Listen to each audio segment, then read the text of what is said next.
ਸਤਿ ਸ਼੍ਰੀ ਅਕਾਲ। ਤੁਸੀਂ ਜੁੜੇ ਹੋਏ ਹੋ ਪੰਜਾਬੀ ਰੇਡੀਓ ਯੂਐਸਏ ਦੇ ਨਾਲ ਤੇ ਮੈਂ ਹਾਂ ਪ੍ਰਵੀਨ ਸ਼ਰਮਾ ਲੈ ਕੇ ਹਾਜ਼ਰ ਹਾਂ ਪ੍ਰੋਗਰਾਮ ਖਬਰ ਤੇ ਨਜ਼ਰ ਪ੍ਰੋਗਰਾਮ ਦੇ ਵਿੱਚ ਕਈ ਅਹਿਮ ਤੇ ਕਈ ਖਾਸ ਖਬਰਾਂ ਤੇ ਚਰਚਾ ਕਰਨ ਦੇ ਲਈ ਜੁੜ ਚੁੱਕੇ ਨੇ ਪੰਜਾਬ ਤੋਂ ਪੱਤਰਕਾਰ ਦੀਪਕ ਸ਼ਰਮਾ ਚਨਾਰਥਲ ਜੀ। ਸ਼ਰਮਾ ਜੀ, ਸਤਿ ਸ਼੍ਰੀ ਅਕਾਲ। ਸਵਾਗਤ ਹੈ ਜੀ ਪੰਜਾਬੀ ਰੇਡੀਓ ਯੂਐਸਏ ਤੇ। ਸਤਿ ਸ਼੍ਰੀ ਅਕਾਲ ਪ੍ਰਵੀਨ ਜੀ, ਸਾਰੇ ਦਰਸ਼ਕਾਂ ਨੂੰ ਸਰੋਤਿਆਂ ਨੂੰ ਮੇਰੀ ਪਿਆਰ ਭਰੀ ਸਤਿ ਸ਼੍ਰੀ ਅਕਾਲ ਜੀ। ਅੱਗੇ ਵਧਣ ਤੋਂ ਪਹਿਲਾਂ ਧੰਨਵਾਦ ਕਰਦੇ ਚਲੀਏ ਸਪਾਂਸਰਸ ਦਾ, ਜਿਹੜੇ ਜ਼ਰੀਆ ਬਣਦੇ ਨੇ ਇਹਨਾਂ ਪ੍ਰੋਗਰਾਮਾਂ ਨੂੰ ਤੁਹਾਡੇ ਤੱਕ ਪਹੁੰਚਾਉਣ ਦੇ ਲਈ। ਖਾਲਸਾ ਇੰਸ਼ੋਰੈਂਸ ਏਜੰਸੀ ਵਾਲੇ, ਜਿਨ੍ਹਾਂ ਤੋਂ ਤੁਸੀਂ ਹਰ ਤਰੀਕੇ ਦੀ ਇੰਸ਼ੋਰੈਂਸ ਲੈ ਸਕਦੇ ਹੋ। ਇੰਸ਼ੋਰੈਂਸ ਬਾਰੇ ਪਤਾ ਕਰਨ ਦੇ ਲਈ ਇਹਨਾਂ ਦਾ ਨੰਬਰ ਹੈ 408 272 2500। ਇਹ 1992 ਤੋਂ ਲਗਾਤਾਰ ਇੰਸ਼ੋਰੈਂਸ ਬਿਜ਼ਨਸ ਦੇ ਵਿੱਚ ਸ਼ਾਨਦਾਰ ਸੇਵਾਵਾਂ ਦੇ ਰਹੇ ਨੇ ਤੇ ਅਮਰੀਕਾ ਭਰ ਦੇ ਵਿੱਚ ਇੰਸ਼ੋਰੈਂਸ ਕਰਦੇ ਨੇ। ਅੱਜ ਹੀ ਕਾਲ ਕਰੋ 408 272 2500 ਤੇ। ਟਰਕੀਅਨ ਇਮੀਗ੍ਰੇਸ਼ਨ ਲਾ ਫਰਮ ਵਾਲੇ, ਜੇ ਟਰਕੀਅਨ ਟੋਨੀ ਟਰਕੀਅਨ ਦੇ ਨਾਲ ਤੁਸੀਂ ਯੂਐਸ ਇਮੀਗ੍ਰੇਸ਼ਨ ਬਾਬਤ ਕੋਈ ਵੀ ਸਲਾਹ ਕਰਨੀ ਹੈ, ਕੋਈ ਵੀ ਸਵਾਲ ਪੁੱਛਣਾ, ਤੇ ਇਹਨਾਂ ਦਾ ਨੰਬਰ ਹੈ 415 909 0503। ਗੁਰਦੀਪ ਸਿੰਘ ਬਿਰਦੀ ਕਲੋਵਿਸ, ਮਨਦੀਪ ਸਿੰਘ, ਸੰਦੀਪ ਕੌਰ ਸੈਨਹੋਜ਼ੇ, ਗੁਰਪਾਲ ਸਿੰਘ ਸੈਕਰਾਮੈਂਟੋ, ਸਰਬਜੀਤ ਸਿੰਘ ਸ਼ੋਕਰ ਟਰਲਕ, ਕਮਲਜੀਤ ਸਿੰਘ ਮੱਖਣ ਦੌਲਤਪੁਰੀਆ ਸੈਂਟਰਲ ਵੈਲੀ ਤੋਂ। ਇਹਨਾਂ ਸਾਰੇ ਹੀ ਸਪਾਂਸਰਸ ਦਾ ਬਹੁਤ ਬਹੁਤ ਧੰਨਵਾਦ। ਤੇ ਜੇਕਰ ਤੁਸੀਂ ਵੀ ਪੰਜਾਬੀ ਰੇਡੀਓ ਯੂਐਸਏ ਦੇ ਇਹਨਾਂ ਪ੍ਰੋਗਰਾਮਾਂ ਨੂੰ ਸਪਾਂਸਰ ਕਰਨਾ ਚਾਹੁੰਦੇ ਹੋ ਤਾਂ ਸਟੂਡੀਓ ਦਾ ਨੰਬਰ ਹੈ 408 272 5200। ਅੱਜ ਦਾ ਇਹ ਖਬਰ ਤੇ ਨਜ਼ਰ ਪ੍ਰੋਗਰਾਮ ਸਾਲ 2024 ਦੀ 9 ਮਈ ਦਾ ਪ੍ਰੋਗਰਾਮ ਹੈ ਤੇ ਦਿਨ ਅੱਜ ਵੀਰਵਾਰ ਹੈ। ਸ਼ਰਮਾ ਜੀ, ਖਬਰਾਂ ਦੇ ਵੱਲ ਆਈਏ। ਸ਼ੁਰੂਆਤ ਕਰੀਏ ਆਪਾਂ ਚੋਣਾਂ ਤੋਂ। ਕਿਸਾਨਾਂ ਨੇ ਭਾਜਪਾ ਨਾਲ ਚੰਗੀ ਕੀਤੀ ਹੈ। ਹਾਲਾਂਕਿ ਯੂਪੀ, ਬਿਹਾਰ ਦੇ ਵਿੱਚ, ਮਹਾਰਾਸ਼ਟਰ ਦੇ ਕਿਸਾਨ ਵੀ ਔਖੇ ਨੇ। ਉੱਥੇ ਉਹ ਗੱਲ ਨਹੀਂ ਦਿਖਦੀ ਜਿਹੜੀ ਪੰਜਾਬ ਤੇ ਹਰਿਆਣੇ ਦੇ ਵਿੱਚ ਨਜ਼ਰ ਆਉਂਦੀ ਹੈ। ਕਹਿੰਦੇ ਕਿਸਾਨਾਂ ਨੂੰ ਮਨਾਉਣ ਦੇ ਲਈ ਭਾਜਪਾ ਨੇ ਹੁਣ ਕੋਈ ਕਮੇਟੀ ਬਣਾ ਲਈ ਹੈ ਜੀ। ਤੁਹਾਡੀ ਗੱਲ ਦਰੁਸਤ ਹੈ ਕਿ ਇਸ ਮੌਕੇ ਭਾਜਪਾ ਦੇ ਮੂਹਰੇ ਕਈ ਚੁਣੌਤੀਆਂ ਹੈਗੀਆਂ ਨੇ, ਉਹਨਾਂ ਚੋਂ ਵੱਡੀ ਚੁਣੌਤੀ ਕਿਸਾਨ ਨੇ ਜੀ। ਤੇ ਇਹ ਖੁਦ ਸਿਹੜੀ ਮੁਸੀਬਤ ਹੈ ਭਾਰਤੀ ਜਨਤਾ ਪਾਰਟੀ ਵੱਲੋਂ। ਜੇਕਰ ਉਹਨਾਂ ਵਾਅਦਿਆਂ ਤੇ ਖਰੀ ਉਤਰੀ ਹੁੰਦੀ ਤਾਂ ਸ਼ਾਇਦ ਕਿਸਾਨ ਬਾਗੋ ਬਾਗ ਹੁੰਦਾ ਤੇ ਭਾਜਪਾ ਨੂੰ ਤਾਂ ਫਾਇਦਾ ਵੀ ਹੁੰਦਾ। ਪਰ ਜਦੋਂ ਤੁਸੀਂ ਦਿੱਲੀ ਦੇ ਵਿੱਚ ਵੀ ਉਹਨਾਂ ਦੀ ਨਹੀਂ ਸੁਣੀ ਤੇ ਹੁਣ ਦਿੱਲੀ ਜਾਣ ਵੀ ਨਹੀਂ ਦਿੱਤਾ ਇਸ ਵਾਰ, ਤੇ ਉਹ ਰੋਸ ਪਹਿਲੂ ਵਧਿਆ। ਤੇ ਉਸ ਪਹਿਲੂ ਵਧਣ ਦਾ ਇਹ ਸੀਗਾ ਕਿ ਇੱਕ ਧਰਨਾ ਸ਼ੰਭੂ ਬਾਰਡਰ ਤੇ ਚੱਲ ਰਿਹਾ ਤੇ ਕੁਝ ਜਥੇਬੰਦੀਆਂ ਲਗਾਤਾਰ, ਰੇਲਵੇ ਟਰੈਕ ਵੀ ਬੰਦ ਹੁੰਦੇ, ਰੋਡ ਵੀ ਬੰਦ। ਤੇ ਦੂਸਰੇ ਪਾਸੇ ਸੰਯੁਕਤ ਕਿਸਾਨ ਮੋਰਚੇ ਦੇ ਨੁਮਾਇੰਦਿਆਂ ਨੇ ਇੱਕ ਸਵਾਲੀਆ ਪੱਤਰ ਜਾਰੀ ਕਰ ਦਿੱਤਾ ਕਿ 11-12 ਸਵਾਲ ਨੇ ਜੀ, ਇਹ ਜਿਹੜਾ ਵੀ ਲੀਡਰ ਆਵੇ ਉਹਨੂੰ ਪੁੱਛਿਓ ਜੀ। ਸੋ ਉਸ ਪਹਿਲੂ ਨੇ ਵੀ ਭਾਜਪਾ ਦੀ ਫਿਕਰ ਵਧਾਈ। ਪਰ ਜਿਸ ਕਦਰ ਪੰਜਾਬ ਦੇ ਵਿੱਚ ਘੇਰਾਬੰਦੀ ਹੋ ਰਹੀ ਹੈ ਲਗਾਤਾਰ ਲੀਡਰਾਂ ਦੀ, ਉਹਦੇ ਵਿੱਚ ਇਕੱਲੀ ਭਾਜਪਾ ਦੀ ਘੇਰਾਬੰਦੀ ਨਹੀਂ ਹੋ ਰਹੀ, ਉਹਦੇ ਵਿੱਚ ਆਮ ਆਦਮੀ ਪਾਰਟੀ ਨੂੰ ਵੀ ਸਵਾਲ ਪੁੱਛੇ ਜਾਣ ਲੱਗੇ ਨੇ। ਕਾਂਗਰਸ ਤੇ ਅਕਾਲੀਆਂ ਪ੍ਰਤੀ ਵੀ ਲੋਕਾਂ ਦਾ, ਕਿਸਾਨ ਸੰਗਠਨਾਂ ਦਾ ਜਾਂ ਹੋਰ ਆਵਾਮ ਦਾ ਕੋਈ ਉਹੋ ਜਿਹਾ ਨਰਮ ਰੁਖ ਨਹੀਂ ਹੈ। ਠੀਕ ਹੈ, ਸਵਾਲਾਂ ਦੇ ਘੇਰੇ 'ਚ ਉਹ ਵੀ ਹੈਗੇ ਨੇ, ਪਰ ਘੇਰਾਬੰਦੀ ਜ਼ਿਆਦਾਤਰ ਭਾਜਪਾ ਦੀ ਜਾਂ ਆਮ ਆਦਮੀ ਪਾਰਟੀ ਦੀ ਸਾਹਮਣੇ ਆਉਣ ਦਾ ਕਾਰਨ ਇਹ ਹੈ ਕਿ ਦੋਵੇਂ ਧਿਰਾਂ ਸੱਤਾ 'ਚ ਨੇ। ਦੋਨੇ ਧਿਰਾਂ ਸਰਕਾਰ 'ਚ ਨੇ, ਇੱਕ ਪੰਜਾਬ 'ਚ ਤੇ ਇੱਕ ਕੇਂਦਰ 'ਚ। ਬਿਲਕੁਲ ਸਹੀ। ਤੇ ਵੈਸੇ ਪੰਜਾਬ ਵਾਲੇ ਦੰਗੇ ਮਾਰਦੇ ਨੇ ਕਿ ਕਿਸਾਨੀ ਸਟੇਟ ਦਾ ਵਿਸ਼ਾ ਇਸ ਲਈ ਸਾਡੇ ਹੱਥ ਹੋਣੀ ਚਾਹੀਦੀ ਹੈ। ਜਦੋਂ ਕੋਈ ਦੇਣ ਦੀ ਵਾਰੀ ਨਹੀਂ, ਫਿਰ ਕਹਿੰਦੇ ਕੇਂਦਰ ਕੰਨੀ ਦੇਖੋ ਜੀ, ਫਿਰ ਸਾਤੋਂ ਨਾ ਮੰਗੋ। ਤੇ ਕੇਂਦਰ ਹੈ ਤਾਂ ਕੇਂਦਰ ਵੀ ਵਾਅਦੇ ਤੋਂ ਮੁੱਕਰਿਆ ਹੋਇਆ। ਇਸ ਲਈ ਇਹ ਦੋ ਪਾਰਟੀਆਂ ਨੂੰ ਵੱਡੀ ਚੁਣੌਤੀ ਹੈ। ਸੰਯੁਕਤ ਕਿਸਾਨ ਮੋਰਚੇ ਦੇ ਨੁਮਾਇੰਦੇ ਕੱਲ ਚੋਣ ਕਮਿਸ਼ਨ ਨੂੰ ਮਿਲਣ ਗਏ। ਠੀਕ ਹੈ ਜੀ। ਕਾਰਨ ਇਹ ਸੀਗਾ ਕਿ ਚੋਣ ਕਮਿਸ਼ਨ ਨੇ ਡੀਸੀਆਂ ਨੂੰ, ਜਿਹੜੇ ਜ਼ਿਲ੍ਹਾ ਅਧਿਕਾਰੀ ਬਣੇ ਹੋਏ ਨੇ, ਜ਼ਿਲ੍ਹਾ ਚੋਣ ਅਧਿਕਾਰੀ, ਉਹਨਾਂ ਨੂੰ ਚਿੱਠੀਆਂ ਪਾਤੀਆਂ, ਹੁਕਮ ਚਾੜਤੇ ਕਿ ਜੀ ਸਾਰੇ ਉਮੀਦਵਾਰਾਂ ਦਾ ਬਰਾਬਰ ਹੱਕ ਬਣਦਾ ਹੈ, ਉਹਨਾਂ ਨੂੰ ਸਹੀ ਮਾਹੌਲ, ਸਹੀ ਸਮਾਂ ਦਿਓ ਤਾਂ ਕਿ ਆਪਣੀ ਗੱਲ ਰੱਖ ਸਕਣ। ਕਿਉਂਕਿ ਸ਼ਿਕਾਇਤਾਂ ਆ ਰਹੀਆਂ ਨੇ ਕਿ ਮੁੱਖ ਮੰਤਰੀ ਸਾਹਿਬ ਨੂੰ ਤਾਂ ਲਾਲ ਲਸ਼ਕਰ ਇੰਨਾ ਹੁੰਦਾ ਹੈ, ਉਹਨਾਂ ਨਾਲ ਤਾਂ ਪੁਲਿਸ ਫੋਰਸ ਇੰਨੀ ਹੁੰਦੀ ਹੈ ਕਿ ਰੋਡ ਸ਼ੋਅ 'ਚ ਬਾਜ਼ਾਰ ਬੰਦ ਕਰਾਉਂਦੇ ਆ ਤੇ ਆਪਣੇ ਲੋਕ ਰੌਲਾ ਪਾ ਕੇ ਫੋਟੋਆਂ ਖਿਚਾ ਕੇ ਚਲੇ ਜਾਂਦੇ ਆ।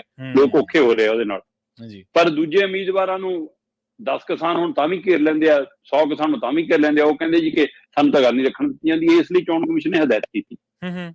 ਇਸ ਪਹਿਲੂ ਦੇ ਪੈਰਲਰ ਹੀ ਸੰਯੁਕਤ ਕਿਸਾਨ ਮੋਰਚਾ ਚੋਣ ਕਮਿਸ਼ਨ ਨੂੰ ਮਿਲਣ ਚਲਾ ਗਿਆ ਕਿ ਜੀ ਤੁਸੀਂ ਇਹ ਕਿਵੇਂ ਕਰਨਾ, ਸਾਡਾ ਫੰਡਾਮੈਂਟਲ ਰਾਈਟ ਹੈ, ਅਸੀਂ ਆਪਣੇ ਸੰਵਿਧਾਨਕ ਤੌਰ ਦੇ ਉੱਤੇ ਹੱਕ ਰੱਖਦੇ ਹਾਂ, ਸਵਾਲ ਇਹ ਪੁੱਛ ਰਹੇ ਆ।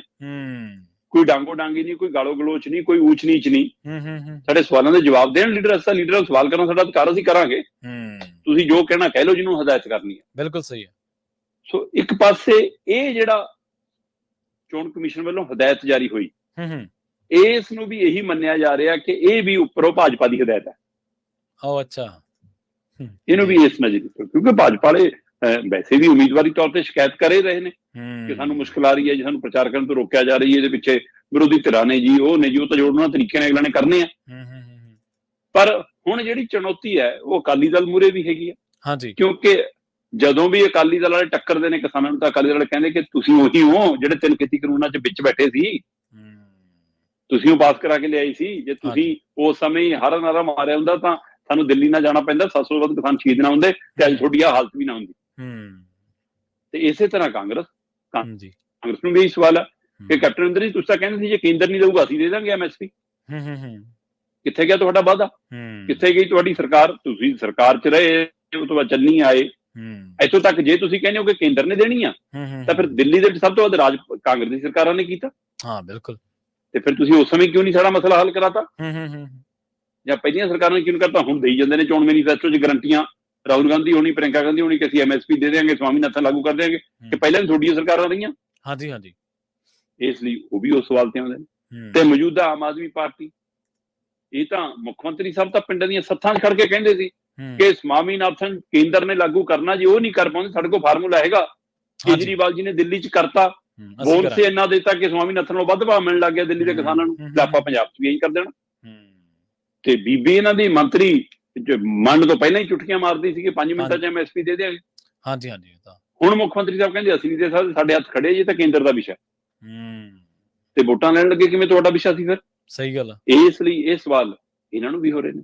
ਤੇ ਸਭ ਤੋਂ ਵੱਧ ਸਵਾਲ ਭਾਜਪਾ ਨੂੰ ਇਸ ਲਈ ਹੋ ਰਹੇ ਨੇ ਕਿ ਜਦੋਂ ਦਿੱਲੀ ਗਿਆ ਸੀ ਕਿਸਾਨ ਅੰਦੋਲਨ, 3 ਖੇਤੀ ਕਾਨੂੰਨ ਜਿਸ ਸੰਘਰਸ਼ ਸਾਲ ਬਾਅਦ ਵਾਪਸ ਹੋਏ ਸੀ, ਉਹ ਤੋਂ ਬਾਅਦ ਇਹਨਾਂ ਨੇ ਕਮੇਟੀ ਬਣਾ ਕੇ MSP ਤੇ ਅੱਗੇ ਗੱਲ ਤੋਰਨ ਦੀ, ਮੁਆਵਜ਼ਿਆਂ ਦੀ ਗੱਲ, ਲਖੀਮਪੁਰ ਖੀਰੀ ਵਾਲੀ ਗੱਲ, ਪੰਜਾਬ ਦੇ ਕਿਸਾਨਾਂ ਦੇ ਕਰਜ਼ੇ ਵਾਲਾ ਪਹਿਲੂ, ਫਿਰ ਆ ਹੁਣ ਅੰਦੋਲਨ ਦੇ ਦੌਰਾਨ ਸ਼ੁਭ ਕਰਨ ਵਾਲਾ ਮਾਮਲਾ, ਪ੍ਰਿਤਪਾਲ ਵਾਲਾ ਮਾਮਲਾ, ਹੋਰ ਕਿਸਾਨਾਂ ਦੇ ਜ਼ਖਮੀ ਹੋਣ ਵਾਲਾ ਮਾਮਲਾ, ਤੇ ਉਹ ਤੋਂ ਬਾਅਦ ਫਿਰ ਵਾਅਦੇ ਕਰਕੇ 3-4 ਮੀਟਿੰਗਾਂ ਕਰਕੇ ਜਿਹਦੇ ਵਿੱਚ ਮੁੱਖ ਮੰਤਰੀ ਸਾਹਿਬ ਵਿਚੋਲਾ ਬਣ ਕੇ ਬੈਠਦੇ ਸੀ, ਉਹ ਬੈਠਕਾਂ ਵੀ ਸਿਰੇ ਚੜੀਆਂ।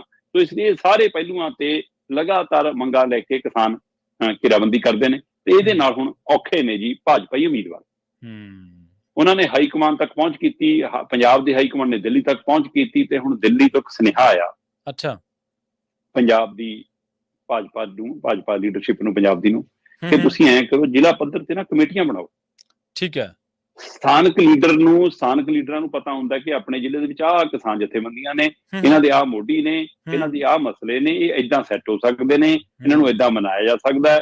ਕਹਿੰਦੇ ਤੁਸੀਂ ਜ਼ਿਲ੍ਹਾ ਪੱਧਰ ਤੇ ਕਮੇਟੀਆਂ ਬਣਾਓ ਤੇ ਕਮੇਟੀਆਂ ਦੇ ਨੁਮਾਇੰਦੇ ਤੈਅ ਕਰਨ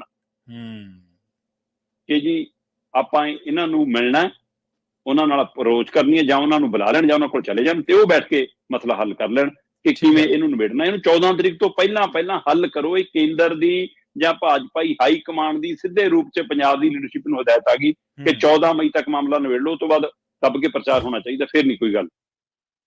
ਕਿਉਂਕਿ 14 ਮਈ ਤੱਕ ਇੱਕ ਤਾਂ ਨਾਮਜ਼ਦਗੀਆਂ ਨਿਬੜਨੀਆਂ ਪ੍ਰਵੀਨ ਜੀ, ਹਾਂਜੀ, ਦੂਜਾ 14 ਮਈ ਤੋਂ ਬਾਅਦ 2-4 ਰੈਲੀਆਂ ਕਰਨ ਵੱਡੇ ਲੀਡਰਾਂ ਨੇ ਵੀ ਪੰਜਾਬ ਨੂੰ ਆਉਣਾ। ਹਾਂ ਬਿਲਕੁਲ। ਮਾਹੌਲ ਵੀ ਉਹਨਾਂ ਨੂੰ ਲੱਗਦਾ ਕਿ ਜੇ ਇਕੱਲੇ ਉਮੀਦਵਾਰ ਨੂੰ ਘੇਰਾਬੰਦੀ ਹੋ ਰਹੀ ਹੈ ਤਾਂ ਸਾਡੀ ਘੇਰਾਬੰਦੀ ਲਈ ਤਾਂ ਵੱਡੀ ਗਿਣਤੀ 'ਚ ਕਿਸਾਨਾਂ ਨਿਕਲੇ ਹੁਣ, ਕਿਤੇ ਡਰ ਲੱਗਦਾ। ਪੰਜਾਬ 'ਚ 12,000 ਤੋਂ ਵੱਧ ਪਿੰਡ ਨੇ, 20 ਲੱਖ ਤੋਂ ਵੱਧ ਤਾਂ ਕਿਸਾਨ ਪਰਿਵਾਰ ਨੇ ਸਿੱਧੇ। ਉਹ ਤੋਂ ਬਿਨਾਂ ਇਸ ਫਿਜ਼ਾ 'ਚ ਜਿਹੋ ਜਿਹਾ ਕਿਸਾਨੀ ਰੰਗ ਘੁਲਿਆ ਹੋਇਆ, ਇਸ ਲਈ ਪੰਜਾਬ ਦੀ ਆਬੋ ਹਵਾ ਤੋਂ ਹੁਣ ਕੇਂਦਰ ਵਾਕਫ ਹੈ। ਪਰ ਜ਼ਿਲ੍ਹਾ ਪੱਧਰ ਤੇ ਕਮੇਟੀਆਂ ਤਾਂ ਬਣਾਈਆਂ ਜਾ ਰਹੀਆਂ ਕਿਸਾਨਾਂ ਨੂੰ ਮਨਾਉਣ ਲਈ, ਫਾਰਮੂਲਾ ਤਾਂ ਲੱਭ ਲਿਆ ਭਾਜਪਾ ਨੇ ਜੀ, ਪਰ ਉਹ ਫਾਰਮੂਲਾ ਲਾਗੂ ਹੋਊਗਾ ਕਿ ਨਹੀਂ? ਕਿਉਂਕਿ ਥੱਲੇ ਵਾਲਾ ਲੀਡਰ ਜਿਨ੍ਹਾਂ ਨੇ ਮਨਾਉਣ ਜਾਣਾ ਉਹ ਕਹਿੰਦੇ ਅੱਛਾ ਜੇ ਮਨਾਉਣ ਦਾ ਹੀ ਕੰਮ ਸੀ ਫਿਰ ਦਿੱਲੀ ਆਏ ਤੁਸੀਂ ਉਹ ਮਨਾ ਲੈਂਦੇ, ਤੋਂ ਕਿਉਂ ਨਹੀਂ? ਲੀਡਰ ਔਖੇ ਨੇ ਕਿ ਟਿਕਟਾਂ ਤੁਸੀਂ ਬਾਹਰਲਿਆਂ ਨੂੰ ਲਿਆ ਕੇ ਦੇਈ ਜਾਂਦੇ ਹੋ ਤੇ ਮਨਾਉਣ ਲਈ ਹੁਣ ਸਾਨੂੰ ਲਾਈ ਜਾਂਦੇ ਹੋ ਜੀ। ਸੋ ਇਸ ਲਈ ਭਾਜਪਾ ਦਾ ਇਹ ਫਾਰਮੂਲਾ ਚੱਲਦਾ ਘੱਟ ਨਜ਼ਰ ਆਊਗਾ, ਪਰ ਉਹਨਾਂ ਨੇ ਆਪਣੇ ਵੱਲੋਂ ਫਾਰਮੂਲਾ ਫਿੱਟ ਕਰ ਲਿਆ ਕਿ ਲਓ ਵੀ ਆਪਾਂ ਨੂੰ ਕਿਸਾਨਾਂ ਨੂੰ ਮਨਾਉਣ ਦਾ ਇੱਕ ਫਾਰਮੂਲਾ ਲੱਭ ਗਿਆ, ਕਮੇਟੀਆਂ ਬਣਾਓ ਤੇ ਮਸਲਾ ਧਰਾਤਲ ਤੇ ਨਿਬੇੜ ਦਿਓ, ਲੋਲੀਪੌਪ ਵੰਡ ਦਿਓ। ਇਹ ਲੋਲੀਪੌਪ ਨਾਲ ਮੰਨਣ ਵਾਲੇ ਨਹੀਂਗੇ, ਜੇ ਤੁਸੀਂ ਧੋਖਾ ਕਰੋਗੇ ਤਾਂ ਤੁਹਾਨੂੰ ਜਵਾਬ ਤਾਂ ਦੇਣਾ ਪਊਗਾ। ਹਾਂਜੀ ਬਿਲਕੁਲ। ਦੇਖੋ ਤੁਸੀਂ ਆਪਾਂ ਅਕਸਰ ਹੀ ਸ਼ਰਮਾ ਜੀ ਇਹ ਗੱਲ ਕਰਦੇ ਹੁੰਦੇ ਜਦੋਂ ਆਪਾਂ ਪੰਜਾਬ ਦੀ ਜਿਹੜੀ ਸਿਆਸਤ ਹੈ ਜਾਂ ਪੰਜਾਬ ਦੇ ਲੋਕਾਂ ਦੀ ਤਸਵੀਰ ਹੈ ਜਿਹੜੀ, ਉਹਦੇ ਹਿਸਾਬ ਨਾਲ ਜਦੋਂ ਆਪਾਂ ਗੱਲ ਕਰਦੇ ਹੁੰਦੇ ਹਾਂ, ਇਹਦੀ ਦੇਸ਼ ਦੇ ਨਾਲੋਂ ਥੋੜ੍ਹੀ ਜਿਹੀ ਵੱਖਰੀ ਹੈ। ਦੇਸ਼ ਦੇ ਵਿੱਚ 2014 ਦੇ ਵਿੱਚ ਲਹਿਰ ਸੀ, 19 ਦੇ ਵਿੱਚ ਲਹਿਰ ਸੀ, ਪਰ ਇੱਥੇ ਨਤੀਜੇ ਹੋਰ ਹਿਸਾਬ ਦੇ ਸੀਗੇ। ਤੁਸੀਂ ਦੇਖੋ ਪੰਜਾਬੀਆਂ ਦਾ ਥਾਟ ਪ੍ਰੋਸੈਸ ਕਹਿ ਜਾ, ਖੱਬੇ ਪੱਖੀ ਧਿਰਾਂ ਨੇ ਇਹ ਚਿਣਗ ਲਾਈ ਲੋਕਾਂ ਨੂੰ, ਇਹ ਸਵਾਲ ਕਰੋ ਤੇ ਉਹਨਾਂ ਨੂੰ ਉਹਨਾਂ ਦੇ ਰਾਹ ਰੋਕੋ, ਉਹਨਾਂ ਨੂੰ ਸ਼ਾਂਤਮਈ ਤਰੀਕੇ ਨਾਲ। ਚਲੋ ਇੱਕ ਡਿਸਪਲਿਨ ਵੀ ਤਾਂ ਹੋਣਾ ਜ਼ਰੂਰੀ ਹੈ, ਪਰ ਇਸੇ ਪੰਜਾਬ ਦੇ ਵਿੱਚ ਤੁਹਾਨੂੰ ਸਿਮਰਨਜੀਤ ਸਿੰਘ ਮਾਨ ਜਿਹਦੇ ਦਿਖਾਈ ਦਿੰਦੇ ਨੇ ਜਿਹੜੇ ਕਿ ਬਿਲਕੁਲ ਇੱਕ ਉਲਟ ਉਸ ਵਿਚਾਰਧਾਰਾ ਦੇ ਤਾਂ ਬਿਲਕੁਲ ਉਲਟ ਨੇ, ਜਿਹੜੇ ਆਪਾਂ ਕਹਿ ਲਓ ਖਾਲਿਸਤਾਨ ਨੂੰ ਪਰਨਾਏ ਹੋਏ ਨੇ, ਉਹਨਾਂ ਦੀ ਵਿਚਾਰਧਾਰਾ ਕੁਛ ਹੋਰ ਹੈ। ਸੋ ਪੰਜਾਬ ਇੱਕੋ ਹੀ ਹੈ, ਪਰ ਇਹਦੇ 'ਚ ਅਲੱਗ-ਅਲੱਗ ਤਰ੍ਹਾਂ ਦਾ ਥਾਟ ਜਦੋਂ ਇਕੱਠਾ ਚੱਲਦਾ ਤਾਂ ਉਦੋਂ ਇੱਕ ਡਿਫਰੈਂਟ ਤਰ੍ਹਾਂ ਦਾ ਸਿਨਾਰੀਓ ਬਣਦਾ। ਪਰ ਹਾਂਜੀ ਸੰਗਰੂਰ ਸੀਟ ਦਾ ਹੀ ਦੇਖ ਲਓ ਨਾ, ਇੱਥੋਂ ਕਾਮਰੇਡ ਵੀ ਪਹਿਲਾਂ ਜਿੱਤਦੇ ਰਹੇ। ਹਾਂਜੀ, ਜਿੱਤ ਰਹੇ, ਬਠਿੰਡੇ ਤੋਂ ਜਿੱਤ ਰਹੇ ਨੇ ਕਾਮਰੇਡ। ਠੀਕ ਹੈ ਨਾ, ਹਾਂਜੀ, ਠੀਕ ਹੈ ਨਾ। ਉਸ ਤੋਂ ਬਾਅਦ ਇਸੇ ਸੀਟ ਤੋਂ ਸਿਮਰਨਜੀਤ ਮਾਨ ਹੋਰਾਂ ਦੀ ਪਾਰਟੀ 2 ਵਾਰ ਖੁਦ ਤੇ 1 ਵਾਰ ਰਾਜਦੇਵ ਸਿੰਘ ਖਾਲਸਾ, ਹਾਂਜੀ ਹੈ ਨਾ, ਜਿਹੜਾ ਹੁਣ ਉਹ ਮਤਲਬ ਅੰਮ੍ਰਿਤਪਾਲ ਦਾ ਵਕੀਲ ਵੀ ਹੈ ਤੇ ਉਧਰ ਕਹਿੰਦੇ ਕਿ ਭਾਜਪਾ ਦੇ ਨਾਲ ਸ਼ਾਮਿਲ ਵੀ ਹੈ, ਸੋ ਉਹ ਵੀ ਉੱਥੋਂ ਜਿੱਤਿਆ ਤੇ 2 ਵਾਰ ਸਿਮਰਨਜੀਤ ਮਾਨ ਜਿੱਤੇ ਨੇ। ਇਸੇ ਵਿਚਾਲੇ ਇਸੇ ਸੀਟ ਤੋਂ ਸੁਖਦੇਵ ਢੀਂਡਸਾ ਵੀ ਜਿੱਤਦੇ ਨੇ, ਇਸੇ ਸੀਟ ਤੋਂ ਵਿਜੇਂਦਰ ਸਿੰਗਲਾ ਵੀ ਜਿੱਤ ਜਾਂਦੇ ਨੇ। ਦੇਖੋ ਤੁਸੀਂ, ਇਸ ਲਈ ਇਸੇ ਸੀਟ ਤੋਂ ਭਗਵੰਤ ਮਾਨ ਵੀ ਜਿੱਤਦੇ ਨੇ, ਇਸੇ ਸੀਟ ਤੋਂ ਬਾਅਦ ਫਿਰ ਸਿਮਰਨਜੀਤ ਮਾਨ ਜਿੱਤ ਜਾਂਦੇ ਨੇ। ਸੋ ਇਸ ਲਈ ਇਹ ਪੰਜਾਬੀਆਂ ਨੂੰ ਏਦਾਂ ਸਮਝਣਾ ਆਸਾਨ ਨਹੀਂ ਗਾ, ਤੁਸੀਂ ਇਹਨੂੰ ਵਰਗ ਵੰਡ ਕਰਕੇ ਨਹੀਂ ਚੱਲ ਸਕਦੇ। ਹਾਂ, ਬਿਲਕੁਲ ਮੈਂ ਵੰਡਿਆਂ ਤੇ ਆਉਂਦਾ ਸੀਗਾ ਵੀ ਇਹਨੂੰ ਵੰਡ ਕੇ ਤੇ ਤੁਸੀਂ ਸੋਚਦੇ ਹੋਵੋਗੇ ਕਿ ਕਿਤੇ ਰਾਜ ਕਰ ਲਾਂਗੇ। ਮੈਨੂੰ ਇੱਕ ਗੁਰਦਾਸਪੁਰ ਦਾ ਬੜਾ ਮੈਂ ਜਦੋਂ ਪੜ੍ਹਿਆ ਉਹਦੇ ਬਾਰੇ ਮੈਨੂੰ ਬੜਾ ਆਸ਼ਚਰਜ ਲੱਗਿਆ। ਸ਼ਰਮਾ ਜੀ ਤੁਹਾਨੂੰ ਤਾਂ ਪਤਾ ਹੋਣਾ, ਸੁਖਬੰਸ ਕੌਰ ਭਿੰਡਰ 5 ਵਾਰ ਜਿੱਤੇ ਉੱਥੇ ਲਗਾਤਾਰ, 5 ਵਾਰ, ਬਿਲਕੁਲ। ਤੇ ਫਿਰ ਵਿਨੋਦ ਖੰਨੇ ਨੇ ਇੰਨੀ ਵਾਰੀ ਆਉਣ ਦਿੱਤੀ ਕਿਸੇ ਦੀ, ਉਹ ਫਿਰ ਹਾਂਜੀ ਉਹ 3-4 ਵਾਰ ਲਗਾਤਾਰ, ਤੇ ਪ੍ਰਤਾਪ ਬਾਜਵੇ ਨੂੰ 1 ਵਾਰੀ ਉਹਨਾਂ ਨੇ ਹਰਾਤਾ। ਦੇਖੋ ਤੁਸੀਂ ਕਾਂਗਰਸ ਦੇ ਕਿੱਡੇ ਵੱਡੇ ਲੀਡਰ ਸੀਗੇ, ਅੱਜ ਵੀ ਵਿਰੋਧੀ ਧਿਰ ਦੇ ਲੀਡਰ ਨੇ। ਪਰ ਇਹ ਦੇਖੋ ਪੰਜਾਬ ਹੈ, ਇੱਥੇ ਦਾ ਵੋਟਰ ਅਲੱਗ ਆ। ਪਰ ਜਿਵੇਂ ਆਪਾਂ ਹਮੇਸ਼ਾ ਗੱਲ ਕਰਦੇ ਹੁੰਦੇ ਆ ਵੀ ਜਿਹੜਾ ਕਿਸਾਨ ਅੰਦੋਲਨ ਸੀਗਾ ਸ਼ਰਮਾ ਜੀ, ਉਹਨੇ ਲੋਕਾਂ ਨੂੰ ਸਿਆਸੀ ਤੌਰ ਤੇ ਸ਼ਾਖਰ ਕੀਤਾ, ਉਹਨੇ ਲੋਕਾਂ ਨੂੰ ਚੇਤਨਾ ਜਗਾਈ ਹੈ ਲੋਕਾਂ ਦੇ ਵਿੱਚ, ਜਿਹੜੀ ਕਿ ਬੜੀ ਜ਼ਰੂਰੀ ਸੀ ਇਸ ਖੜੋਤ ਦਾ ਸ਼ਿਕਾਰ ਹੋਏ ਡੈਮੋਕ੍ਰੈਟਿਕ ਸਿਸਟਮ ਦੇ ਲਈ। ਜੀ ਨਹੀਂ, ਇਸ ਦਾ ਕ੍ਰੈਡਿਟ ਆਮ ਆਦਮੀ ਪਾਰਟੀ ਜਾਂ ਭਗਵੰਤ ਮਾਨ ਹੁਣੀ ਵੀ ਲੈਂਦੇ ਨੇ ਕਿ ਸਵਾਲ ਕਰਨਾ ਅਸੀਂ ਸਿਖਾਇਆ, ਹਾਂਜੀ ਉਹ ਕੈਮਰਾ ਕੱਢਣਾ ਅਸੀਂ ਸਿਖਾਇਆ। ਪਰ ਹੁਣ ਜਦ ਕੈਮਰੇ ਆਪਣੇ ਕਰਨੀ ਫਲੈਸ਼ਾਂ ਵੱਜਦੀਆਂ ਨੇ, ਫਿਰ ਡਰਦੇ ਭੱਜਦੇ ਨੇ। ਹਾਂਜੀ ਬਿਲਕੁਲ। ਤੇ ਲੋਕ ਸਭਾ ਉਮੀਦਵਾਰਾਂ ਦੀ ਗੱਲ ਕਰੀਏ ਆਪਾਂ, ਇਸ ਪ੍ਰੋਗਰਾਮ ਦੇ ਵਿੱਚ ਬਹੁਤ ਵੰਨਗੀਆਂ ਬਾਰੇ ਗੱਲਬਾਤ ਕੀਤੀ ਹੈ ਹੁਣ ਤੱਕ, ਜਿੰਨੀਆਂ ਵੀ ਵੰਨਗੀਆਂ ਨੇ, ਜਿੰਨੇ ਵੀ ਪਹਿਲੂ ਨੇ, ਜਿੰਨੇ ਵੀ ਪੱਖ ਨੇ। ਕਹਿੰਦੇ ਇੱਕ ਹੋਰ ਵੀ ਬੜੀ ਰੌਚਕ ਜੀ ਜਾਣਕਾਰੀ ਹੈ, MP ਹਾਰੇ ਨੇ ਜਿਹੜੇ ਉਮੀਦਵਾਰ ਨੇ ਉਹਨਾਂ ਦੇ ਵਿੱਚੋਂ ਕਈ, ਪਰ MLA ਜਿੱਤੇ ਨੇ ਤੇ ਹੁਣ ਫਿਰ ਲੋਕ ਸਭਾ ਲਈ ਕਿਸਮਤ ਅਜ਼ਮਾ ਰਹੇ ਨੇ। ਪ੍ਰਵੀਨ ਜੀ, ਵੈਸੇ ਤਾਂ ਅੱਜ ਦੀ ਤਰੀਕ ਦੇ ਵਿੱਚ 12 MLA ਸਿੱਧੇ ਚੋਣ ਲੜ ਰਹੇ ਨੇ, ਜਿਹੜੇ ਸਿਟਿੰਗ ਨੇ। 8 ਸਿਟਿੰਗ MLA ਸੱਤਾਧਾਰੀ ਧਿਰ ਆਮ ਆਦਮੀ ਪਾਰਟੀ ਦੇ ਨੇ, ਜਿਨ੍ਹਾਂ ਚੋਂ 5 ਤਾਂ ਮੰਤਰੀਓ ਨੇ। 9ਵਾਂ ਉਹਨਾਂ ਕੋਲ ਰਾਜਕੁਮਾਰ ਚੱਬੇ ਵਾਲਾ, ਕਾਂਗਰਸ ਵਾਲਾ। 9 ਸਿਟਿੰਗ MLA ਨੂੰ ਟਿਕਟ ਉਹਨਾਂ ਨੇ ਦਿੱਤੀ ਆ, 3 ਨੂੰ ਕਾਂਗਰਸ ਨੇ ਦਿੱਤੀ ਆ, ਖਹਿਰੇ ਨੂੰ, ਸੁਖਜਿੰਦਰ ਰੰਧਾਵੇ ਨੂੰ ਤੇ ਰਾਜਾ ਵੜਿੰਗ ਨੂੰ। ਇੰਜ 12 MLA ਮੌਜੂਦਾ ਚੋਣ ਲੜ ਰਹੇ ਨੇ ਤੇ ਇਹਦਾ ਖਤਰਾ ਖੜਾ ਪੰਜਾਬ ਦੇ ਸਿਰ ਤੇ ਜਿਮਨੀ ਚੋਣ ਦਾ। ਪਰ ਇਹਨਾਂ ਦੇ ਵਿੱਚੋਂ ਹੀ 4 ਲੀਡਰ ਅਜਿਹੇ ਨੇ ਜਿਨ੍ਹਾਂ ਨੇ ਪਹਿਲਾਂ MP ਦੀ ਚੋਣ ਲੜੀ ਸੀ, ਠੀਕ ਹੈ, ਤੇ ਉਹ MP ਦੀ ਚੋਣ ਹਾਰ ਗਏ। MP ਦੀ ਚੋਣ ਹਾਰਨ ਤੋਂ ਬਾਅਦ ਉਹਨਾਂ ਨੇ 2022 ਦੀਆਂ, ਫਿਰ ਮਤਲਬ 2019 ਦੇ ਵਿੱਚ MP ਚੋਣ ਲੜੀ, ਨਹੀਂ ਗੱਲ ਬਣੀ ਤਾਂ 2022 ਦੇ ਵਿੱਚ ਵਿਧਾਨ ਸਭਾ ਚੋਣ ਲੜੀ, MLA ਬਣ ਗਏ, ਤੇ ਹੁਣ ਫਿਰ 2024 ਦੇ ਵਿੱਚ ਉਹ ਲੋਕ ਸਭਾ ਚੋਣ ਲੜ ਰਹੇ ਨੇ। ਜਦੋਂ ਭਾਈ 2022 ਚ ਤੁਸੀਂ MLA ਬਣ ਗਏ, ਉਹਨੂੰ 5 ਸਾਲ MLA ਨਿਸ਼ਚਿਤ ਨਿਭਾ ਲਓ। ਮੈਂ ਤਾਂ ਕਹਿੰਦਾ 12 ਦੇ 12 ਦਾ ਫਰਜ਼ ਬਣਦਾ। ਉਹ ਕਹਿੰਦੇ ਕਿ ਸਾਨੂੰ ਲੋਕਾਂ ਨੇ 5 ਸਾਲ ਲਈ ਵਿਧਾਨ ਸਭਾ ਦੇ ਹਲਕੇ ਦਾ ਚੁਣਿਆ ਜੀ, ਅਸੀਂ ਇਸ ਹਲਕੇ ਦੀ ਸੇਵਾ ਕਰਨ ਲਈ ਚੁਣੇ ਗਏ ਹਾਂ, ਸਾਨੂੰ 5 ਸਾਲ ਉਹ ਕਰਨੀ ਚਾਹੀਦੀ ਹੈ, ਨਵੇਂ ਨੂੰ ਮੌਕਾ ਦਿਓ, ਕਿਸੇ ਹੋਰ ਨੂੰ ਦਿਓ, ਪਾਰਟੀ ਦੇ ਹੋਰ ਲੀਡਰ ਵਰਕਰ ਨੂੰ ਦਿਓ। ਪਰ ਨਾ, ਹੁਣ ਇਹ ਜਦੋਂ ਲੋਕਾਂ ਨੇ ਲੋਕ ਸਭਾ ਚ ਹਰਾਤੇ ਤੇ MLA ਬਣਾਤੇ, ਹੁਣ ਫਿਰ MP ਮੈਦਾਨ ਚ ਨੇ। ਸਭ ਤੋਂ ਪਹਿਲਾਂ ਕਾਂਗਰਸ ਦੇ ਪ੍ਰਧਾਨ ਰਾਜਾ ਵੜਿੰਗ 2019 ਦੀਆਂ ਲੋਕ ਸਭਾ ਚੋਣਾਂ ਦੇ ਦੌਰਾਨ ਬਠਿੰਡਾ ਤੋਂ ਚੋਣ ਲੜੇ, ਹਰਸਿਮਰਤ ਕੌਰ ਬਾਦਲ ਤੋਂ 21,000 ਕੁਝ ਵੋਟਾਂ ਦੇ ਫਰਕ ਨਾਲ ਹਾਰ ਗਏ। ਚੋਣਾਂ ਆ ਗਈਆਂ ਵਿਧਾਨ ਸਭਾ ਦੀਆਂ, ਗਿੱਦੜਬਾਹਾ ਤੋਂ ਚੋਣ ਲੜੇ ਤੇ MLA ਬਣ ਗਏ। ਤੇ ਉਸ ਤੋਂ ਬਾਅਦ ਹੁਣ ਫਿਰ 2024 ਦੀਆਂ ਆਈਆਂ ਤਾਂ ਲੁਧਿਆਣੇ ਝੌਂਕ ਦਿੱਤੇ ਜਾਂ ਆਪ ਜਾਣਾ ਮਨਜ਼ੂਰ ਕੀਤਾ, ਜੋ ਵੀ ਹੋਵੇ। ਹੁਣ ਰਾਜਾ ਵੜਿੰਗ ਹੋਰੀ ਫਿਰ ਲੋਕ ਸਭਾ ਚੋਣ ਲੜ ਰਹੇ ਨੇ ਤੇ ਇਸ ਵਾਰ ਲੁਧਿਆਣੇ ਚ ਨੇ।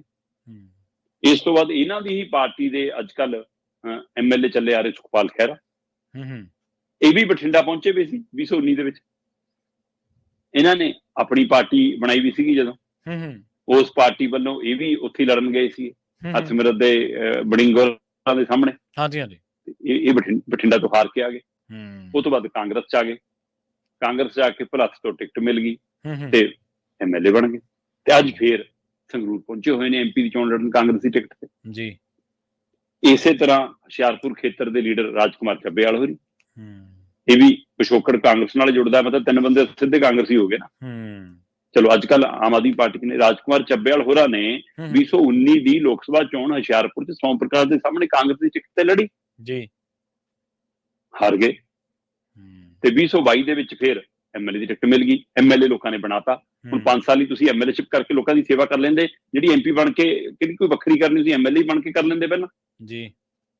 ਤੇ ਹੁਣ ਆਮ ਆਦਮੀ ਪਾਰਟੀ ਚ ਆ ਗਏ ਤੇ ਉਸੇ ਹੁਸ਼ਿਆਰਪੁਰ ਸੀਟ ਤੋਂ ਫਿਰ ਲੋਕ ਸਭਾ ਦੇ ਉਮੀਦਵਾਰ ਨੇ, ਜਿੱਥੋਂ ਪਿਛਲੀ ਵਾਰ ਹਾਰੇ ਸੀ। ਫਰਕ ਬਸ ਚੋਣ ਨਿਸ਼ਾਨ ਬਦਲਿਆ, ਪਿਛਲੀ ਵਾਰ 50 ਸੀ, ਇਸ ਵਾਰ ਝਾੜੂ ਆ। ਇਸ ਵਾਰ ਪਿਛਲੀ ਵਾਰ ਸੋਮ ਪ੍ਰਕਾਸ਼ ਸੀ ਸਾਹਮਣੇ, ਇਸ ਵਾਰ ਉਹਨਾਂ ਦੀ ਧਰਮ ਪਤਨੀ ਅਨੀਤਾ ਸੋਮ ਪ੍ਰਕਾਸ਼ ਆ। ਰਾਜਕੁਮਾਰ ਚੱਬੇਵਾਲ ਵੀ ਚੌਥੇ ਉਸੇ ਕਤਾਰ, ਤੀਜੇ ਉਸ ਕਤਾਰ ਚ ਆਉਂਦੇ ਨੇ। ਚੌਥਾ ਨਾਮ ਇਸ ਕਤਾਰ ਦੇ ਵਿੱਚ ਕੁਲਦੀਪ ਧਾਲੀਵਾਲ ਹੋਰਾਂ ਦਾ। ਠੀਕ ਹੈ। ਕੁਲਦੀਪ ਧਾਲੀਵਾਲ ਹੋਰੀ ਅੰਮ੍ਰਿਤਸਰ ਲੋਕ ਸਭਾ ਸੀਟ ਤੋਂ 2019 ਦੇ ਵਿੱਚ ਚੋਣ ਲੜੇ। ਗੁਰਜੀਤ ਔਜਲਾ ਹੋਰਾਂ ਤੋਂ, ਹਰਦੀਪ ਪੁਰੀ ਹੋਰਾਂ ਤੋਂ ਹਾਰ ਗਏ। ਹਰਦੀਪ ਪੁਰੀ ਗੁਰਜੀਤ ਔਜਲਾ ਤੋਂ ਹਾਰ ਗਏ, ਔਜਲਾ MP ਬਣ ਗਏ ਤੇ ਇਹ ਹਾਰਨ ਵਾਲੇ ਕਤਾਰ ਚ ਆ ਗਏ ਤੇ ਕੁਲਦੀਪ ਧਾਲੀਵਾਲ ਵਿਹਲੇ ਹੋ ਗਏ। ਪਰ 2022 ਦੀਆਂ ਜਿਹੜੀਆਂ ਬਦਲਾਅ ਦੇ ਨਾਂ ਤੇ ਚੋਣਾਂ ਆਈਆਂ, ਉਹਦੇ ਵਿੱਚ ਅਜਨਾਲਾ ਤੋਂ MLA ਬਣ ਗਏ ਤੇ ਅਜਨਾਲਾ ਸੀਟ ਤੋਂ MLA ਬਣਨ ਤੋਂ ਬਾਅਦ ਪੰਜਾਬ ਦੀ ਮੁੱਖ ਮੰਤਰੀ ਭਗਵੰਤ ਮਾਨ ਦੀ ਕੈਬਨਿਟ ਦੇ ਵਿੱਚ ਮੰਤਰੀ ਬਣ ਗਏ। ਤੇ ਪਰ ਇੱਥੇ ਆ ਕੇ ਵੀ ਨਹੀਂ ਰੁਕਿਆ ਕੰਮ। ਹੁਣ ਫੇਰ ਵੈਸੇ ਉਹਨਾਂ ਦਾ ਦਿਲ ਤੋਂ ਪੁੱਛੋ ਉਹਨਾਂ ਨੂੰ ਤਾਂ ਚੋਣ ਨਹੀਂ ਲੜਨਾ ਚਾਹੁੰਦੇ ਸੀ, ਖਾਸ ਕਰਕੇ ਸੱਤਾਧਾਰੀ ਧਿਰ ਦੇ MLA ਤੇ ਮੰਤਰੀ ਦਾ ਜਮਾ ਹੀ ਨਹੀਂ, ਜਿਹਨਾਂ ਨੇ ਝੰਡੀ ਵਾਲੀ ਕਰ ਲੱਗੀ। ਉਹ ਕਹਿੰਦੇ ਮਸਾਂ ਦਾ ਝੰਡੀ ਵਾਲੀ ਗੱਡੀ ਮਿਲੀ ਆ, ਜੇ MP ਬਣ ਵੀ ਗਏ ਦਿੱਲੀ ਤਾਂ ਨਹੀਂ ਝੰਡੀ ਲੱਗਦੀ ਦਿਖਦੀ, ਤੇ ਉਰੇ ਵਾਲੀ ਝੰਡੀ ਉਧਰ ਜਾਣੀਆਂ। ਜੇ ਨਾ ਬਣੇ ਤਾਂ ਵੀ ਨਹੀਂ ਪਤਾ ਕਿ ਉਰੇ ਵਾਲੀ ਵੀ ਝੰਡੀ ਤਾਰ ਲੈਣ ਕਿ ਤੁਸੀਂ ਤਾਂ ਹਾਰ ਗਏ ਹੁਣ ਭਾਈ। ਸੋ ਇਸ ਲਈ ਇਹ ਤਾਂ ਨਹੀਂ ਚਾਹੁੰਦੇ ਸੀ, ਪਰ ਫਿਰ ਵੀ ਮੈਦਾਨ ਚ ਨੇ ਔਰ ਚੰਗੀ ਫਾਈਟ ਦੇ ਰਹੇ ਨੇ ਹੁਣ। ਇਸ ਲਈ ਇਹ ਚਾਰ ਲੀਡਰ ਉਹ ਨੇ, ਰਾਜਾ ਵੜਿੰਗ, ਸੁਖਪਾਲ ਖਹਿਰਾ, ਰਾਜਕੁਮਾਰ ਚੱਬੇਵਾਲ ਤੇ ਕੁਲਦੀਪ ਧਾਲੀਵਾਲ, ਜਿਨ੍ਹਾਂ ਨੇ 2019 ਦੀ ਲੋਕ ਸਭਾ ਚੋਣ ਲੜ ਕੇ ਹਾਰੇ ਤੇ 2022 ਦੇ ਵਿੱਚ ਵਿਧਾਨ ਸਭਾ ਚੋਣ ਲੜ ਕੇ ਜਿੱਤੇ ਤੇ ਹੁਣ ਫੇਰ 2024 ਚ ਦੁਬਾਰਾ ਲੋਕ ਸਭਾ ਚੋਣਾਂ ਚ ਨੇ MLA ਹੁੰਦਿਆਂ ਵੀ ਚਾਰੋਂ ਦੇ ਚਾਰ। ਜੀ ਜੀ, ਦੇਖਦੇ ਆ ਕੀ ਹੈ ਉਹ MLA ਕਰਦੇ ਨੇ ਜਾਂ MP ਲੋਕ ਸਭਾ ਦੀਆਂ ਪੌੜੀਆਂ ਚੜ੍ਹਦੇ ਨੇ ਜਾਂ ਨਹੀਂ ਚੜ੍ਹਦੇ, ਵਿਧਾਨ ਸਭਾ ਦੀਆਂ ਤੇ ਚੜ੍ਹ ਚੁੱਕੇ। ਬਿਲਕੁਲ ਬਿਲਕੁਲ। ਭਾਜਪਾ ਦੀ ਗੱਲ ਕਰੀਏ, ਭਾਜਪਾ ਦੇ ਕੱਲ ਵੀ ਆਪਾਂ ਸੰਘ ਦੇ ਐਂਗਲ ਤੋਂ ਇੱਕ ਵੱਖਰੀ ਤਰ੍ਹਾਂ ਦੀ ਗੱਲ ਕੀਤੀ ਸੀਗੀ ਸ਼ਰਮਾ ਜੀ, ਕਿ ਸੰਘ ਇਸ ਵਾਰ ਮੋਦੀ ਦਾ ਸਾਥ ਨਹੀਂ ਦੇ ਰਿਹਾ ਤੇ ਮੋਦੀ ਸਾਹਿਬ ਦੀ ਬੋਡੀ ਲੈਂਗੁਏਜ ਜਾਂ ਉਹਨਾਂ ਦਾ ਜਿਹੜਾ ਲੈਵਲ ਹੈ ਵਿਰੋਧੀਆਂ ਤੇ ਹਮਲੇ ਕਰਨ ਦਾ, ਉਹਦੀ ਜਿਹੜੀ ਸ਼ਬਦਾਵਲੀ ਹੈ, ਉਹਦੀ ਜਿਹੜੀ ਟੋਨ ਆ, ਉੱਥੋਂ ਵੀ ਪਤਾ ਲੱਗਦਾ ਥੋੜਾ ਚੀਜ਼ਾਂ ਦਾ। ਭਾਜਪਾ ਦੇ ਮਿਸ਼ਨ 400 ਪਾਰ ਦੇ ਨਾਅਰੇ ਦੀ ਨਿਕਲੀ ਹਵਾ, ਹਲੇ ਤਾਂ ਗੇੜ 3 ਹੀ ਮੁਕੰਮਲ ਹੋਏ ਨੇ, ਬਾਕੀ ਤਾਂ ਪਏ ਨੇ। ਬਿਲਕੁਲ ਪ੍ਰਵੀਨ ਜੀ, 543 ਦੇ ਵਿੱਚੋਂ ਅਜੇ 283 ਸੀਟਾਂ ਤੇ ਵੋਟਾਂ ਪੋਲ ਪਈਆਂ ਨੇ ਤੇ 283 ਦਾ ਮਤਲਬ ਕਿ ਅੱਧ ਤੋਂ ਜ਼ਿਆਦਾ ਚੋਣ ਤਾਂ ਨਿਬੜ ਗਈ। ਪਰ ਜੇ ਗੇੜ ਦੇ ਹਿਸਾਬ ਨਾਲ ਦੇਖੋ ਤਾਂ 4 ਗੇੜ ਅਜੇ ਪਏ ਨੇ। ਬਿਲਕੁਲ। ਤੇ ਪਰ ਹੁਣੇ ਉਹ ਗਵਾਰਾ ਜਿਹੜਾ ਮਿਸ਼ਨ 400 ਪਾਰ ਵਾਲਾ ਸੀ ਜਾਂ ਨਾਅਰਾ ਜਿਹੜਾ 400 ਪਾਰ ਵਾਲਾ ਸੀ, ਉਹਦੀ ਹੁਣੇ ਤੀਜੇ ਗੇੜ 'ਚ ਆ ਕੇ ਦਮ ਟੁੱਟ ਗਿਆ। ਤੁਸੀਂ ਇਹ ਦੇਖੋ ਨਾ, ਭਾਸ਼ਾ ਬਦਲ ਗਈ। ਉਸ ਵਿਅਕਤੀ ਦੇ ਨਾਮ ਜੀਭ ਤੇ ਆ ਰਹੇ ਨੇ ਜਿਹੜਾ ਦੋਸ਼ ਲੱਗਦਾ ਕਿ ਸਰਕਾਰ ਤੁਹਾਡੀ ਉਹ ਚਲਾ ਰਹੇ ਨੇ, ਹੁਣ ਉਹਨਾਂ ਨੂੰ ਦੂਜਿਆਂ ਦੇ ਗਲ ਪਾਉਣ ਨੂੰ ਫਿਰਦੇ ਨੇ। ਤੇ ਉਧਰ ਸ਼ਹਿਜ਼ਾਦਾ ਕਹਿੰਦੇ ਜੀ ਹੁਣ ਅਵਾਨੀ ਅਡਾਨੀਆਂ ਦਾ ਨਾਂ ਲੈਣੋਂ ਹਟ ਗਿਆ ਜੀ, ਹੈ ਨਾ, ਤੇ ਕੀ ਕਹਿੰਦਾ ਉਹਨੂੰ ਟੈਂਪੂ ਭਰ ਕੇ ਨੋਟ ਆ ਗਏ, ਪ੍ਰਧਾਨ ਮੰਤਰੀ ਕਹਿ ਰਿਹਾ। ਤੇ ਹਾਂ, ਫਿਰ ਸ਼ਹਿਜ਼ਾਦੇ ਨੇ ਵੀ ਹੁਣ ਵਧੀਆ PR ਕੰਪਨੀ ਮੈਨੂੰ ਹਾਇਰ ਕੀਤੀ ਵੀ, ਉਹਨੇ ਵੀ ਨਾਲੇ ਮੋੜਮਾ ਜਵਾਬ ਦੇਤਾ, ਹੈ ਨਾ। ਉਹ ਕਹਿੰਦਾ ਅੱਛਾ ਜੀ ਤੁਹਾਡਾ ਨਿੱਜੀ ਤਜਰਬਾ ਹੋਣਾ, ਇਹ ਟੈਂਪੂਆਂ ਤੁਹਾਨੂੰ ਪਤਾ ਹੋਣਾ ਕਿ ਏਦਾਂ ਆਉਂਦੇ ਨੇ ਤਾਂ ਤੁਸੀਂ ਬੋਲ ਰਹੇ ਹੋ, ਕਹਿੰਦਾ। ਉਹਨੇ ਮੋੜਮਾ ਜਵਾਬ ਦਿੱਤਾ। ਉਹ ਕਹਿੰਦਾ ਭੇਜੋ। ਪਰ ਇਹਨਾਂ ਜਵਾਬਾਂ ਦੇ ਵਿੱਚ ਦੇਸ਼ ਦੇ ਮੁੱਦੇ ਕਿਤੇ ਨਹੀਂ ਗਏ। ਇਹ ਸਿੱਠਣੀਆਂ ਚੱਲ ਰਹੀਆਂ ਨੇ ਵਿਆਹ ਵਾਲੀਆਂ, ਨਾਨਕਾ ਮੇਲ ਵਾਲੀਆਂ ਤੇ, ਹੈ ਨਾ, ਉਹਦੇ ਵਾਲੀਆਂ ਇਹੋ ਜਿਹੇ ਤਾਨੇ ਮਿਣਿਆਂ ਤੇ ਆ ਗਿਆ ਹੁਣ ਸਾਡਾ ਸਿਸਟਮ। ਇੱਕ ਬੋਲਦਾ ਦੂਆ ਉਹਦਾ ਜਵਾਬ। ਪਰ ਇੱਕ ਪਾਸੇ ਭਾਜਪਾ ਮੂਹਰੇ ਵਿਰੋਧੀ ਗੱਠਜੋੜ ਚੁਣੌਤੀ ਹੈ, ਦੂਏ ਪਾਸੇ ਭਾਜਪਾ ਦੇ ਅੰਦਰ ਇਹ ਚੁਣੌਤੀ ਹੈ ਕਿ ਸੰਘ ਬੇਸ਼ੱਕ ਨਾਲ ਵੀ ਹੋਵੇ ਪਰ ਉਹ ਪ੍ਰਚਾਰ ਲਈ ਨਹੀਂ ਨਿਕਲ ਰਿਹਾ ਇਸ ਵਾਰ ਉਹਨੇ। ਤੀਸਰਾ, ਭਾਜਪਾ ਦੇ 400 ਪਾਰ ਦੇ ਨਾਅਰੇ ਦੀ ਹਵਾ, ਜੇਕਰ ਇਸ ਗਵਾਰੇ ਦੀ ਹਵਾ ਕੋਈ ਕੱਢ ਰਿਹਾ ਤਾਂ ਇਹਨਾਂ ਦੇ ਸਹਿਯੋਗੀ ਦਲ ਕੱਢ ਰਹੇ। ਪ੍ਰਵੀਨ ਜੀ, 100 ਦੇ ਗੇੜ ਦੇ ਵਿੱਚ ਸੀਟਾਂ ਨੇ ਸਹਿਯੋਗੀ ਦਲਾਂ ਕੋਲ, 40 ਦੇ ਕਰੀਬ ਸਹਿਯੋਗੀ ਦਲ ਨੇ ਭਾਜਪਾ ਦੇ ਨਾਲ, ਤੇ 100 ਦੇ ਕਰੀਬ ਸੀਟਾਂ 'ਚ ਲੜ ਰਹੇ ਨੇ। ਤੇ 100 ਦੇ ਵਿੱਚੋਂ ਅੱਧੀਆਂ ਜਾਂ ਤੀਜਾ ਚੌਥਾ ਹਿੱਸਾ ਵੀ ਆਉਂਦਾ ਨਜ਼ਰ ਨਹੀਂ ਆ ਰਿਹਾ, ਭਾਜਪਾ ਨੂੰ ਇਹ ਹਿੱਸਾ ਨਜ਼ਰ ਆ ਰਿਹਾ। ਹਾਲਤੇ ਬਣੀ ਹੋਈ ਹੈ। ਫਿਰ ਮਿਸ਼ਨ ਤਾਂ ਨਿਕਲ ਗਈ ਹਵਾ। ਹੁਣ ਜੇ ਤੁਸੀਂ 100 ਉਹਨਾਂ ਨੂੰ ਦਿੱਤੀਆਂ 543 ਚੋਂ, ਤਾਂ 443 ਤੇ ਤੁਸੀਂ ਲੜ ਰਹੇ ਹੋ, ਤਾਂ ਫਿਰ ਹੁਣ ਤਾਂ ਪਤਾ ਹੀ ਹੈ ਕਿ ਤੁਹਾਡਾ ਹਾਲ ਕੀ ਹੈ ਦੇਸ਼ ਦੇ ਵਿੱਚ। ਤੇ ਫਿਰ ਇਸ ਲਈ ਉਹ ਹੁਣ ਤੁਸੀਂ ਇੱਕ ਅੰਦਾਜ਼ਾ ਲਾਓ ਕਿ ਜਦੋਂ ਬਿਹਾਰ ਦੇ ਵਿੱਚ ਔਰ ਮਹਾਰਾਸ਼ਟਰ 'ਚ ਤੀਜੇ ਗੇੜ ਤੱਕ ਵੋਟਾਂ ਪਈਆਂ ਤੇ ਘਟਦੀਆਂ ਗਈਆਂ ਤਾਂ ਭਾਜਪਾ ਦਾ ਫਿਕਰ ਸੀ।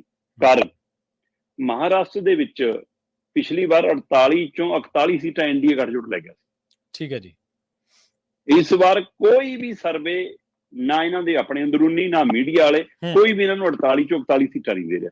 ਉਹ ਅੱਛਾ, ਉਹ ਜਿਹਨੂੰ ਅਸਲੀ ਸ਼ਿਵ ਸੈਨਾ ਕਹਿੰਦੇ ਨੇ, ਕਹਿੰਦੇ ਉਹਦੇ ਹੱਥ ਕੁਛ ਨਹੀਂ ਆ ਰਿਹਾ, ਹੈ ਨਾ। ਉਹ ਅਜੀਤ ਪਵਾਰ ਉਹਨਾਂ ਜਿਹਨੂੰ ਤੋੜੀ ਫਿਰੇ ਨੇ, ਉਹਨਾਂ ਦੇ ਪੱਲੇ ਨਹੀਂ ਕੁਛ ਪੈ ਰਿਹਾ।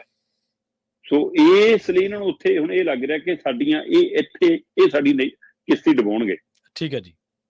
ਤੇ ਇੱਧਰ ਬਿਹਾਰ ਦੇ ਵਿੱਚ ਬਿਹਾਰ ਦੇ ਵਿੱਚ ਇਸ ਮੌਕੇ 40 ਚੋਂ 23 ਸੀਟਾਂ ਤੇ ਭਾਜਪਾ ਦੇ ਸਹਿਯੋਗੀ ਦਾ ਲੜ ਰਹੇ ਨੇ, ਤੇ 23 ਚ ਹਾਲਤ ਇਹ ਆ ਕਿ ਨਤੀਸ਼ ਨਹੀਂ ਚਾਹੁੰਦਾ ਪਾਸਵਾਨ ਵਾਲੇ ਜਿੱਤ ਜਾਣ, ਪਾਸਵਾਨ ਵਾਲਾ ਮੁੰਡਾ ਨਹੀਂ ਚਾਹੁੰਦਾ ਕਿ ਨਤੀਸ਼ ਵਾਲੀ ਧੜੇ ਜਿੱਤ ਜਾਣ। ਸੋ ਆਪਸ ਚ ਰੱਸਾ ਕੱਸੀ ਇੰਨੀ ਆ ਇੱਥੇ, ਤੁਸੀਂ ਹਿਸਾਬ ਲਾ ਲਓ। ਸੋ ਇਸ ਲਈ ਚਿਰਾਗ ਪਾਸਵਾਨ ਹੋਰੀ ਦੀ ਟੀਮ 5 ਸੀਟਾਂ ਤੇ ਲੜ ਰਹੀ ਆ, 2 ਹੋਰ ਤੇ RLMH ਇਹਨਾਂ ਦੇ ਲੜ ਰਹੇ ਨੇ, 16 ਤੇ JDPU ਲੜ ਰਹੀ ਆ, ਪਰ ਉਹਨੂੰ ਆਉਂਦੀਆਂ ਨਹੀਂ ਦਿਖਦੀਆਂ ਕੋਈ ਨਾ। ਤੇ ਇੱਧਰ ਕਰਨਾਟਕਾ ਦੇ ਵਿੱਚ ਦੇਵਗੌੜਾ ਦੇ ਮੁੰਡੇ ਵਾਲਾ ਸੈਕਸ ਸਕੈਂਡਲ ਉਹਨੇ ਹਵਾ ਕੱਢਤੀ ਭਾਜਪਾ ਦੀ। ਹਾਂਜੀ, ਪ੍ਰਜਵਲ ਰਵੰਨਾ, ਹਾਂ, ਹੁਣ ਖੁੰਝਿਆ ਗਿਆ ਉੱਥੇ ਕਰਨਾਟਕਾ ਦਾ ਇਹਨਾਂ ਦਾ, ਉਹਦਾ ਅਸਰ ਇਹਨਾਂ ਤੇ ਪੂਰਾ ਪੈਣਾ ਹੀ ਪੈਣਾ। ਵੈਸੇ ਤਾਂ ਉਹਨਾਂ ਸੀਟਾਂ ਚ ਹੀ ਨਹੀਂ ਪੈਰ ਲੱਗਦੇ ਇਹਨਾਂ ਦੇ, ਸਾਊਥ ਚ ਤਾਂ ਹੈ ਬਿਲਕੁਲ। ਤੇ ਹੁਣ ਜਿਹੜੇ ਮਾੜਾ ਮੋਟਾ ਜਿਹਨੂੰ ਦੇਵਗੌੜਾ ਵਰਗੇ ਸਾਰੇ ਲਾਉਣ ਫਿਰਦੇ ਤੇ ਉੱਥੇ ਆ ਨਿਕਲ ਗਿਆ। ਸੋ ਇਸ ਲਈ ਲੈ ਦੇ ਕੇ ਇਹਨਾਂ ਨੂੰ ਸਿਰਫ ਯੂਪੀ ਤੋਂ ਆਸ ਥੋੜੀ ਜਿਹੀ ਅਜੇ ਵੀ ਹੈਗੀ ਆ। ਉਹਦਾ ਕਾਰਨ ਵੀ ਇਹ ਹੈ ਕਿ ਉੱਥੇ ਯੋਗੀ ਹੈਗਾ ਤੇ ਦੂਏ ਪਾਸੇ ਸਮਾਜਵਾਦੀ ਪਾਰਟੀ ਤੇ ਮਾਇਆਵਤੀ ਅੱਡੋ ਅੱਡ ਲੜ ਰਹੇ ਨੇ, ਉਹਦੇ ਵਿੱਚੋਂ ਇਹਨਾਂ ਨੂੰ ਆਸ ਜਾਗਦੀ ਆ। ਤੇ ਪਰ ਇਹਨਾਂ ਦੇ ਪੈਰ ਲੱਗਦੇ ਹੁਣ ਨਹੀਂ ਦਿਖ ਰਹੇ, ਤੇ ਇਹਨਾਂ ਨੂੰ ਲੱਗ ਰਿਹਾ ਕਿ ਅਸੀਂ ਸਾਡੇ ਆਪਣੇ ਵੀ ਤੇ ਸਾਡੇ ਸਹਿਯੋਗੀ ਵੀ ਇਹ ਸਾਡੇ ਲਈ ਮਤਲਬ ਸਾਡੇ ਸ਼ਰੀਕ ਨਾ ਬਣ ਜਾਣ ਕਿਤੇ, ਇਹ ਸਥਿਤੀ ਬਣੀ ਹੋਈ ਆ।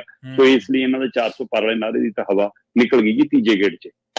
ਦੇਖੋ ਇਹ ਸੱਚ ਹੈ ਸ਼ਰਮਾ ਜੀ ਕਿ ਜਿਹੜੀਆਂ ਵਿਰੋਧੀ ਧਿਰਾਂ ਨੇ, ਚਾਹੇ ਉਹ NDA ਗੱਠਜੋੜ ਦੇ ਰੂਪ ਦੇ ਵਿੱਚ, ਉਹ ਵੀ ਕਿਸੇ ਏਜੰਡੇ ਨਾਲ ਨਹੀਂ ਲੋਕਾਂ ਦੇ ਵਿੱਚ ਲੋਕਪ੍ਰਿਯ ਹੋ ਰਹੀਆਂ, ਜਾਂ ਉਹਨਾਂ ਦਾ ਕੋਈ ਏਜੰਡਾ ਲੋਕਾਂ ਨੂੰ ਪਿਆਰਾ ਨਹੀਂ ਲੱਗ ਰਿਹਾ।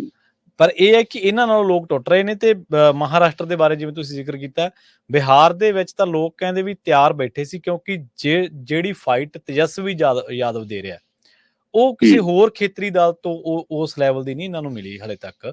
ਤੇਜਸਵੀ ਨੇ ਉਹਨਾਂ ਨੇ ਕਿਹਾ ਸੀਗਾ ਕਿ ਤੁਸੀਂ ਹੁਣ ਮੌਸਮ ਵਾਂਗ ਅੰਦਾਜ਼ਾ ਲਾ ਲਿਆ, ਪਾਰਟੀ ਬਦਲ ਕੇ ਚਲੇ ਗਏ ਹੋ, ਪਰ ਦੇਖਾਂਗੇ ਉਦੋਂ ਜਦੋਂ ਅਗਲੀ ਵਾਰੀ ਮੋਦੀ ਨੇ ਤੁਹਾਨੂੰ ਇਸ ਗੱਦੀ ਤੇ ਬਿਠਾਇਆ, ਉਹਦੀ ਸਪੀਚ ਤੁਹਾਨੂੰ ਯਾਦ ਹੋਣੀ ਹੈ। ਪ੍ਰਵੀਨ ਜੀ, ਪ੍ਰਸ਼ਾਂਤ ਕਿਸ਼ੋਰ ਦਾ ਰੋਲ ਉੱਥੇ ਬਹੁਤ ਵੱਡਾ ਹੈ, ਉਹ ਕਿਤੇ ਨਜ਼ਰੇ ਨਹੀਂ ਆ ਰਿਹਾ ਹਲੇ, ਉਹਦੀ ਪਾਰਟੀ ਚੋਣ ਲੜ ਰਹੀ ਹੈ। ਜੀ ਜੀ, ਉਹਦਾ ਰੋਲ ਬਹੁਤ ਅਹਿਮ ਰਹਿਣ ਵਾਲਾ ਇਸ ਚੋਣ ਦੇ ਵਿੱਚ। ਬਿਲਕੁਲ।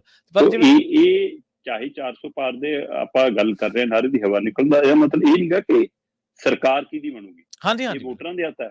ਮੈਂ ਕਹਿੰਦਾ ਚਾਹੇ ਜਿਹੋ ਜਿਹਾ ਇਹਨਾਂ ਨੇ ਹਾਲ ਕੀਤਾ ਦੇਸ਼ ਦੇ ਵਿੱਚ, ਸੰਵਿਧਾਨ ਨੂੰ ਲਾਂਭੇ ਰੱਖ ਕੇ ਸੂਬਿਆਂ ਦੇ ਵਿੱਚ ਬੰਦੇ ਤੋੜ, ਇੱਧਰ ਕਰ ਉਹ ਕਰ, ਕੋਈ ਚ ਸਰਕਾਰ ਬਣਾਉਣ ਦਾ ਮਸਲਾ ਨਹੀਂ ਹੈ। ਬਿਲਕੁਲ, ਉਹ ਹੱਥਕੰਡਿਆਂ ਨਾਲ ਨਾ। ਪਰ ਆਪਾਂ ਇਹ ਗੱਲ ਕਰ ਰਹੇ ਹਾਂ ਕਿ ਜਿਹੜੀ ਤੁਹਾਡੀ ਚਿਹਰੇ ਦੀ ਰੌਣਕ ਕਿਉਂ ਉੱਡ ਗਈ। ਜੀ ਸਹੀ ਹੈ, ਬਿਲਕੁਲ। ਤੁਹਾਡੇ ਚਿਹਰੇ ਦਾ ਰੰਗ ਕਿਉਂ ਉੱਡ ਗਿਆ? ਤੁਸੀਂ ਤੀਜੇ ਗੇੜ ਤੱਕ ਆਉਂਦੇ ਹਿੰਦੂ ਮੁਸਲਮਾਨ ਦੇ ਏਜੰਡੇ ਤੇ ਕਿਉਂ ਆ ਗਏ? ਜਿਹੜਾ ਤੁਹਾਡਾ ਲੁਕਵਾਂ ਏਜੰਡਾ ਸੀ ਉਸ ਨੂੰ ਸਾਹਮਣੇ ਕਿਵੇਂ ਲਿਆਉਣ ਲਈ ਮਜਬੂਰ ਹੋ ਗਏ? ਇਹਦਾ ਮਤਲਬ ਜਦੋਂ ਡਰ ਹੁੰਦਾ ਨਾ ਬੰਦੇ ਦਾ, ਫਿਰ ਡਰ ਚੋਂ ਕੁਝ ਬਾਹਰ ਆਉਂਦਾ। ਜੀ, ਤੇ ਆਪਾਂ ਤੁਸੀਂ ਸ਼ਿਵ ਸੈਨਾ ਦੀ ਗੱਲ ਕੀਤੀ ਹੈ, ਤੇ ਸ਼ਿਵ ਸੈਨਾ ਵਾਲੀ ਕਹਿੰਦੇ ਹਰਿਆਣਾ 'ਚ ਜਜਪਾ ਨਾਲ ਨਾ ਹੋ ਜੇ ਕਿਤੇ। ਹਾਂ ਪ੍ਰਵੀਨ ਜੀ, ਆਪਾਂ ਉਸ ਦਿਨ ਗੱਲ ਕਰ ਰਹੇ ਸੀ ਕਿ ਹੁਣ ਕਾਫੀ ਕੁਛ ਰਾਜਪਾਲ ਤੇ ਨਿਰਭਰ ਹੈ। ਜਿਵੇਂ ਮਤਲਬ ਆਜ਼ਾਦ MLA ਨੇ ਸਾਥ ਛੱਡਿਆ ਭਾਜਪਾ ਦਾ, ਸੈਣੀ ਸਰਕਾਰ ਦਾ, ਤੇ ਪਰ ਉੱਥੇ ਅਜੇ ਵੀ ਭੂਮਿਕਾ ਖੱਟਰੀ ਨਿਭਾ ਰਹੇ ਨੇ ਕਾਫੀ ਹੱਦ ਤੱਕ ਸਾਰਾ ਕੁਛ, ਹੈ ਨਾ। ਸੋ ਇਸ ਸਥਿਤੀ ਦੇ ਵਿੱਚ ਕਾਂਗਰਸ ਕਹਿੰਦੀ ਜਜਪਾ ਵਾਲਿਆਂ ਨੂੰ ਕਿ ਜੇ ਆਉਣਾ ਤਾਂ ਚਿੱਠੀ ਲਿਆਓ, ਫਿਰ ਆਪਣੇ MLA ਦੀ ਆਪਾਂ ਕਰਾ ਲੈਂਦੇ ਪ੍ਰੋਟੈਸਟ, ਆ ਜਾਓ। ਰਾਜਪਾਲ ਨੂੰ ਜਜਪਾ ਵੀ ਤੇ ਅਨੈਲੋ ਵੀ ਲਿਖ ਕੇ ਦੇ ਆਈ ਕਿ ਪ੍ਰੋਟੈਸਟ ਦੀ ਅਸੀਂ ਮੰਗ ਕਰਦੇ ਹਾਂ। ਠੀਕ ਹੈ ਜੀ। ਤੇ ਅੱਜ ਕਾਂਗਰਸੀਆਂ ਨੇ ਮਿਲਣਾ ਰਾਜਪਾਲ ਨੂੰ। ਹੁਣ ਜਜਪਾ ਦੇ 10 MLA ਦੀ ਉਹ ਕਹਿੰਦਾ, ਹੁੱਡਾ ਕਹਿੰਦਾ ਮੈਂ ਆਪਣੇ 30 ਦੀ ਪਰੇਡ ਕਰਾਉਣਾ, ਤੁਸੀਂ ਆਪਣੇ 10 ਦੀ ਪਰੇਡ ਕਰਾਓ, ਕਿਉਂਕਿ ਪਤਾ ਲੱਗ ਰਿਹਾ ਕਿ 10 ਚੋਂ 3 ਤੋਂ 4 ਤਾਂ ਭਾਜਪਾ ਦੀ ਝੋਲੀ 'ਚ ਬੈਠ ਕੇ ਜਾ ਕੇ। ਜਜਪਾ ਦੇ 10 ਚੋਂ 3 ਤੋਂ 4 MLA, ਜੇ 6 ਹੋ ਗਏ ਤਾਂ ਇਹ ਇੱਥੇ ਸ਼ਿਵ ਸੈਨਾ ਵਾਲੀ ਹੋ ਜਾਣੀ ਹੈ ਨਾਲ। ਜੇ 10 ਚੋਂ 6 MLA ਉਧਰ ਚਲੇ ਗਏ ਤਾਂ ਦੁਸ਼ਯੰਤ ਚੌਟਾਲਾ ਕੋਲ ਪਾਰਟੀ ਦਾ ਨਾਮ ਤੇ ਨਿਸ਼ਾਨ ਵੀ ਨਹੀਂ ਰਹਿਣਾ। ਜੀ, ਭਾਜਪਾ ਉਸ ਫਾਰਮੂਲੇ ਤੇ ਕੰਮ ਕਰ ਰਹੀ ਹੈ। ਇੱਧਰ ਇਹ ਸਰਕਾਰ ਬਣਾਉਣ ਦੇ ਸੁਪਨੇ ਦੇਖ ਰਹੇ ਨੇ, ਤੇ ਉਧਰ ਭਾਜਪਾ ਇਸ ਤੇ ਕੰਮ ਕਰੀ ਕਿ ਸ਼ਿਵ ਸੈਨਾ ਵਾਲੀ ਇੱਥੇ ਦੁਸ਼ਯੰਤ ਚੌਟਾਲਾ ਨਾਲ ਕਰਦੀ ਹੈ, ਜਜਪਾ ਨਾਲ ਕਰਦੀ ਹੈ। ਸੋ 2/3 ਜੇ ਤੋੜ ਕੇ ਲੈ ਗਏ ਉਹ, ਤਾਂ ਫਿਰ ਖੇਡ ਖਤਮ ਹੈ। ਬਿਲਕੁਲ ਸਹੀ। ਤੇ ਇਸ ਲਈ ਇੱਥੇ ਇਹ ਸਥਿਤੀ ਪੈਦਾ ਹੋ ਸਕਦੀ ਹੈ ਕਿ ਪਾਰਟੀ ਦਾ ਨਾਮ ਨਿਸ਼ਾਨ ਕਿਤੇ ਲੋਕ ਸਭਾ ਚੋਣਾਂ ਦੇ ਚੱਲਦਿਆਂ ਦਰਮਿਆਨ ਹੀ ਹੰਗਾਮਾ ਨਾ ਹੋ ਜਾਵੇ, ਕਿਉਂਕਿ ਤੋੜਨ ਦੀ ਰਾਜਨੀਤੀ ਤੇ ਖਰੀਦਣ ਦੀ ਰਾਜਨੀਤੀ ਭਾਜਪਾ ਤੋਂ ਵਧੀਆ ਤਰੀਕੇ ਨਾਲ ਕੋਈ ਨਹੀਂ ਕਰ ਸਕਦਾ। ਜੀ ਬਿਲਕੁਲ, ਇਸ ਦੀ ਉਹਨਾਂ ਕੋਲ ਮਹਾਰਤ ਹੈ। ਜਿਹੜੇ ਭੁਪਿੰਦਰ ਹੁੱਡਾ ਉਹਨਾਂ ਨੂੰ ਕਹੀ ਜਾਂਦੇ ਨੇ ਕਿ 10 ਆਪਣਿਆਂ ਦੀ ਪਰੇਡ ਕਰਾਓ, ਉਹਨਾਂ ਨੂੰ ਕਾਂਗਰਸੀ ਕੁਝ ਕਹਿੰਦੇ ਕਿ ਪ੍ਰਧਾਨ ਜੀ ਆਪਣੇ ਧੀਆਂ ਦਾ ਵੀ ਧਿਆਨ ਰੱਖਿਓ। ਕਿਤੇ ਪਿਛਲਾ ਦਰਵਾਜ਼ਾ ਭੰਨ ਕੇ ਉਹ ਕਿਤੇ ਹੋਰ ਬੈਠੇ ਹੋਣ। ਸੋ ਇਹ ਬੀਜੇਪੀ ਇਹੀ ਜਿਹੀ ਰਾਜਨੀਤੀ ਕਰਨ ਦੀ ਆਦੀ ਹੋ ਗਈ ਆ, ਉਸ ਦੀ ਆਦਤ ਬਣ ਗਈ ਆ, ਤੇ ਉਸ ਆਦਤ ਦਾ ਡਰ ਜਜਪਾ ਨੂੰ ਵੀ ਤੇ ਕਾਂਗਰਸ ਨੂੰ ਵੀ ਹਰਿਆਣਾ 'ਚ ਲੱਗ ਰਿਹਾ ਵੀ ਉਸ ਸਮੇਂ ਜਦੋਂ ਖੁਦ ਭਾਜਪਾ ਦੀ ਸਰਕਾਰ ਨੂੰ ਖਤਰੇ 'ਚ। ਜੀ ਬਿਲਕੁਲ। ਤੇ ਸ਼ਰਮਾ ਜੀ ਜਾਂਦੇ ਜਾਂਦੇ ਗੱਲ ਕਰੀਏ ਆਪਾਂ ਇੱਕ ਅਜਿਹੇ ਮਾਸਟਰ ਦੀ, ਜਿਹੜੇ ਨੇ ਮਾਸਟਰ ਨਹੀਂ ਬਣ ਕੇ ਆਪਣੇ ਆਪ ਨੂੰ ਗਰਭਵਤੀ ਦੱਸਿਆ ਤੇ ਚੋਣ ਡਿਊਟੀ ਕਟਵਾਉਣ ਦੇ ਲਈ ਉਹਨੇ ਸਾਰਾ ਇਹ ਪ੍ਰਪੰਚ ਰਚਿਆ ਸੀ, ਪਰ ਸ਼ਾਇਦ ਫੜਿਆ ਗਿਆ ਮਾਸਟਰ ਜਿਹੜਾ ਆਪ ਇਹੋ ਜਿਹੀਆਂ ਰੱਖਦਾ ਸਿੱਖਿਆਵਾਂ, ਉਹ ਸਟੂਡੈਂਟਸ ਨੂੰ ਕੀ ਪੜਾਉਂਦਾ ਹੋਣਾ? ਪ੍ਰਵੀਨ ਜੀ, ਇਹ ਪਹਿਲੀ ਗੱਲ ਤਾਂ ਇਹ ਹੈ ਕਿ ਚੋਣ ਡਿਊਟੀ ਤੋਂ ਅਕਸਰ ਜਿਹੜੇ ਵਿਭਾਗਾਂ ਦੇ ਅਧਿਕਾਰੀਆਂ ਦੀ, ਨੁਮਾਇੰਦਿਆਂ ਦੀ, ਕਿਉਂਕਿ ਚੌਥਾ ਦਰਜਾ ਤੋਂ ਲੈ ਕੇ ਪਹਿਲੇ ਦਰਜੇ ਤੱਕ ਦੇ ਅਧਿਕਾਰੀਆਂ ਦੀ ਵੱਖ ਤਰ੍ਹਾਂ ਦੀ, ਇਕੱਲੀ ਵੋਟਾਂ ਪਾਉਣ ਵਾਲੇ ਦਿਨ ਦਾ ਮਸਲਾ ਨਹੀਂ ਹੁੰਦਾ, ਉਹ ਤੋਂ ਬਿਨਾਂ ਹੋਰ ਪ੍ਰਕਿਰਿਆਵਾਂ 'ਚ ਬਹੁਤ ਰੋਲ ਹੁੰਦਾ। ਸੋ ਇਸ ਲਈ ਉਹ ਡਿਊਟੀਆਂ ਲੱਗ ਜਾਂਦੀਆਂ ਨੇ, ਹੈਨਾ। ਪਰ ਅਕਸਰ ਡਿਊਟੀ ਤੋਂ ਬਚਣ ਦੇ ਲਈ ਅਧਿਕਾਰੀਆਂ ਤੱਕ, ਅਫਸਰਾਂ ਤੱਕ, ਲੀਡਰਾਂ ਤੱਕ, ਸਿਫਾਰਸ਼ ਤੱਕ ਕੋਈ ਬਹਾਨੇ ਕਰਕੇ ਕੋਸ਼ਿਸ਼ ਹੁੰਦੀ ਹੈ। ਮਤਲਬ ਆਪਣੇ ਤਾਂ ਇਹ ਹੈ ਕਿ ਇਹ ਵੀ ਕਹਿ ਕੇ ਕਿ ਜੀ ਸਾਡੀ ਬੇਬੇ ਬਿਮਾਰ ਰਹਿੰਦੀ ਆ, ਸਾਨੂੰ ਉਹਨੂੰ ਰੈਗੂਲਰ ਹਸਪਤਾਲ ਲਿਜਾਣਾ ਪੈਂਦਾ ਸ਼ਹਿਰ ਦੇ ਜੀ, ਹੈਨਾ, ਸਾਡਾ ਪਿੰਡ ਦੂਰ ਆ ਜੀ, ਉੱਥੋਂ ਬੱਸ ਨਹੀਂ ਕੋਈ ਆਉਂਦੀ ਜੀ, ਹੈਨਾ, ਹਾਂ ਜਾਂ ਜੀ ਮੈਂ ਤਾਂ ਕੱਲੀ ਸਿੰਗਲ ਮਦਰ ਐ, ਸਿੰਗਲ ਫਾਦਰ ਐ ਜੀ। ਇੱਥੋਂ ਤੱਕ ਵੀ ਚੋਣ ਡਿਊਟੀਆਂ ਦੇ ਵਿੱਚ ਮਤਲਬ ਲਿਖ ਕੇ ਦਿੱਤਾ ਜਾਂਦਾ ਪੇਂਡੂ ਮੁਲਾਜ਼ਮਾਂ ਵੱਲੋਂ ਕਈ ਵਾਰ ਕਿ ਸਾਡੀ ਤਾਂ ਮੈਂਸ ਹੱਥੜਾ ਜੀ, ਉਹ ਤਾਂ ਮੇਰੀ ਦੁੱਧ ਚੋਂ ਹੱਥ ਤੇ ਦੁੱਧ ਚੋਂਦੀ ਹੈ ਜੀ, ਨਹੀਂ ਤਾਂ ਦੁੱਧ ਨਹੀਂ ਦਿੰਦੀ ਉਹ, ਸੋ ਇਸ ਲਈ ਮੇਰੀ ਡਿਊਟੀ ਲੱਗਣੀ ਤਾਂ ਔਖੀ ਹੈ ਜੀ। ਸੋ ਪਰ ਇਸ ਪ੍ਰਕਿਰਿਆ ਦੇ ਵਿੱਚ ਫਿਰ ਜਿਹੜੇ ਅਸਲ ਦੇ ਵਿੱਚ ਲੋੜਵੰਦ ਹੁੰਦੇ ਨੇ, ਕਈ ਵਾਰ ਉਹਨਾਂ ਨੂੰ ਛੁੱਟੀ ਨਹੀਂ ਮਿਲਦੀ। ਜਦੋਂ ਅਜਿਹੀ ਕੋਈ ਚਤਰਾਈ ਚਲਾਕੀ ਦੇ ਨਾਲ ਡਿਊਟੀ ਕਟਾਉਣ ਦੀ ਕੋਸ਼ਿਸ਼ ਕਰਦਾ, ਫਿਰ ਜਿਹੜਾ ਜੈਨੂਇਨ ਕੇਸ ਹੁੰਦਾ ਉਹ ਵੀ ਉਸ ਸ਼ੱਕ ਦੇ ਘੇਰੇ 'ਚ ਆ ਜਾਂਦੇ, ਉਹ ਵੀ ਰਹਿ ਜਾਂਦਾ। ਮੈਂ ਪਹਿਲੇ ਦਿਨ ਤੋਂ ਖਾਸ ਕਰਕੇ ਮਾਸਟਰਾਂ ਦੀ ਡਿਊਟੀ ਦੇ ਹੱਕ 'ਚ ਨਹੀਂ ਹੈਗਾ, ਬਾਕੀ ਸਾਰੇ ਵਿਭਾਗਾਂ ਦੀ ਲਾਉਣੀਆਂ ਲਾਓ। ਉਹਦਾ ਇਹ ਹੈ ਕਿ ਕਿਸੇ ਦਾ ਕੋਈ ਕੰਮ 10 ਦਿਨ ਲੇਟ ਹੋ ਜੂ, 20 ਦਿਨ ਲੇਟ ਹੋ ਜੂ, ਪਰ ਜਿਹੜਾ ਪੜ੍ਹਾਈ ਦਾ ਨੁਕਸਾਨ ਉਹ ਤਾਂ ਕਦੇ ਵੀ ਪੂਰਾ ਨਹੀਂ ਹੋਣਾ। ਫਿਰ ਨਹੀਂ ਹੁੰਦਾ, ਖਾਸ ਕਰ ਪੇਪਰਾਂ ਦੇ ਦਿਨ ਹੋਣ, ਜਵਾਕਾਂ ਦੀਆਂ ਐਕਸਟਰਾ ਕਲਾਸਾਂ ਦੇ ਦਿਨ ਹੋਣ, ਹੈਨਾ, ਪੇਪਰ ਚੈਕਿੰਗ ਦੇ ਦਿਨ ਹੋਣ, ਤੇ ਉਹਨਾਂ ਦਿਨਾਂ 'ਚ ਮਾਸਟਰ ਡਿਊਟੀਆਂ ਤੇ ਲਾਏ ਹੋਣ। ਤੇ ਪੰਜਾਬ ਦੇ ਵਿੱਚ ਤਾਂ ਮੁੱਖ ਮੰਤਰੀ ਭਗਵੰਤ ਮਾਨ ਕਹਿੰਦੇ ਅਸੀਂ ਮਾਸਟਰ ਦਾ ਮੁੰਡਾ ਹੈ, ਮਾਸਟਰਾਂ ਦੀ ਕੰਮ ਸਿਰਫ ਪੜ੍ਹਾਉਣਾ ਹੋਊਗਾ, ਹੋਰ ਨਹੀਂ ਹੋਊਗਾ। ਤੇ ਫਿਰ ਹੁਣ ਤੱਕ 2 ਸਾਲਾਂ 'ਚ ਸੁਧਾਰ ਕਿਉਂ ਨਹੀਂ ਕਰ ਸਕੇ? ਪਰ ਇਸ ਦੇ ਬਾਵਜੂਦ ਵੀ ਆਹ ਪਹਿਲੂ ਬਹੁਤ ਨਿੰਦਣਯੋਗ ਹੈ ਜੋ ਘਟਨਾ ਸਾਹਮਣੇ ਆਈ। ਇਹ ਪੰਜਾਬ ਦੇ ਗਵਾਂਢੀ ਸੂਬੇ ਹਰਿਆਣੇ ਦੀ ਹੈ ਜੀ। ਠੀਕ ਹੈ ਜੀ।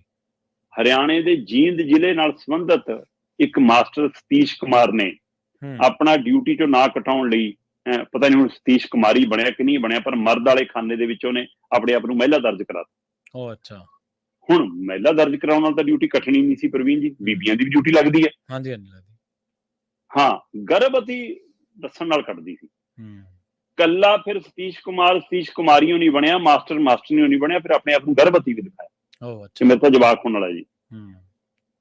ਤੇ ਫਿਰ ਉਹ ਜਿਹੜਾ ਸੌਫਟਵੇਅਰ ਹੈ ਉਹ ਆਪਣੇ ਆਪ ਉਹ ਨਾਮ ਨਹੀਂ ਚੱਕਦਾ ਜਦੋਂ ਇਸ ਖਾਨੇ ਦੇ ਵਿੱਚ ਇਹ ਚੀਜ਼ ਆ ਜਾਵੇ ਕਿ ਹਾਂ ਗਰਭਵਤੀ ਹੈ।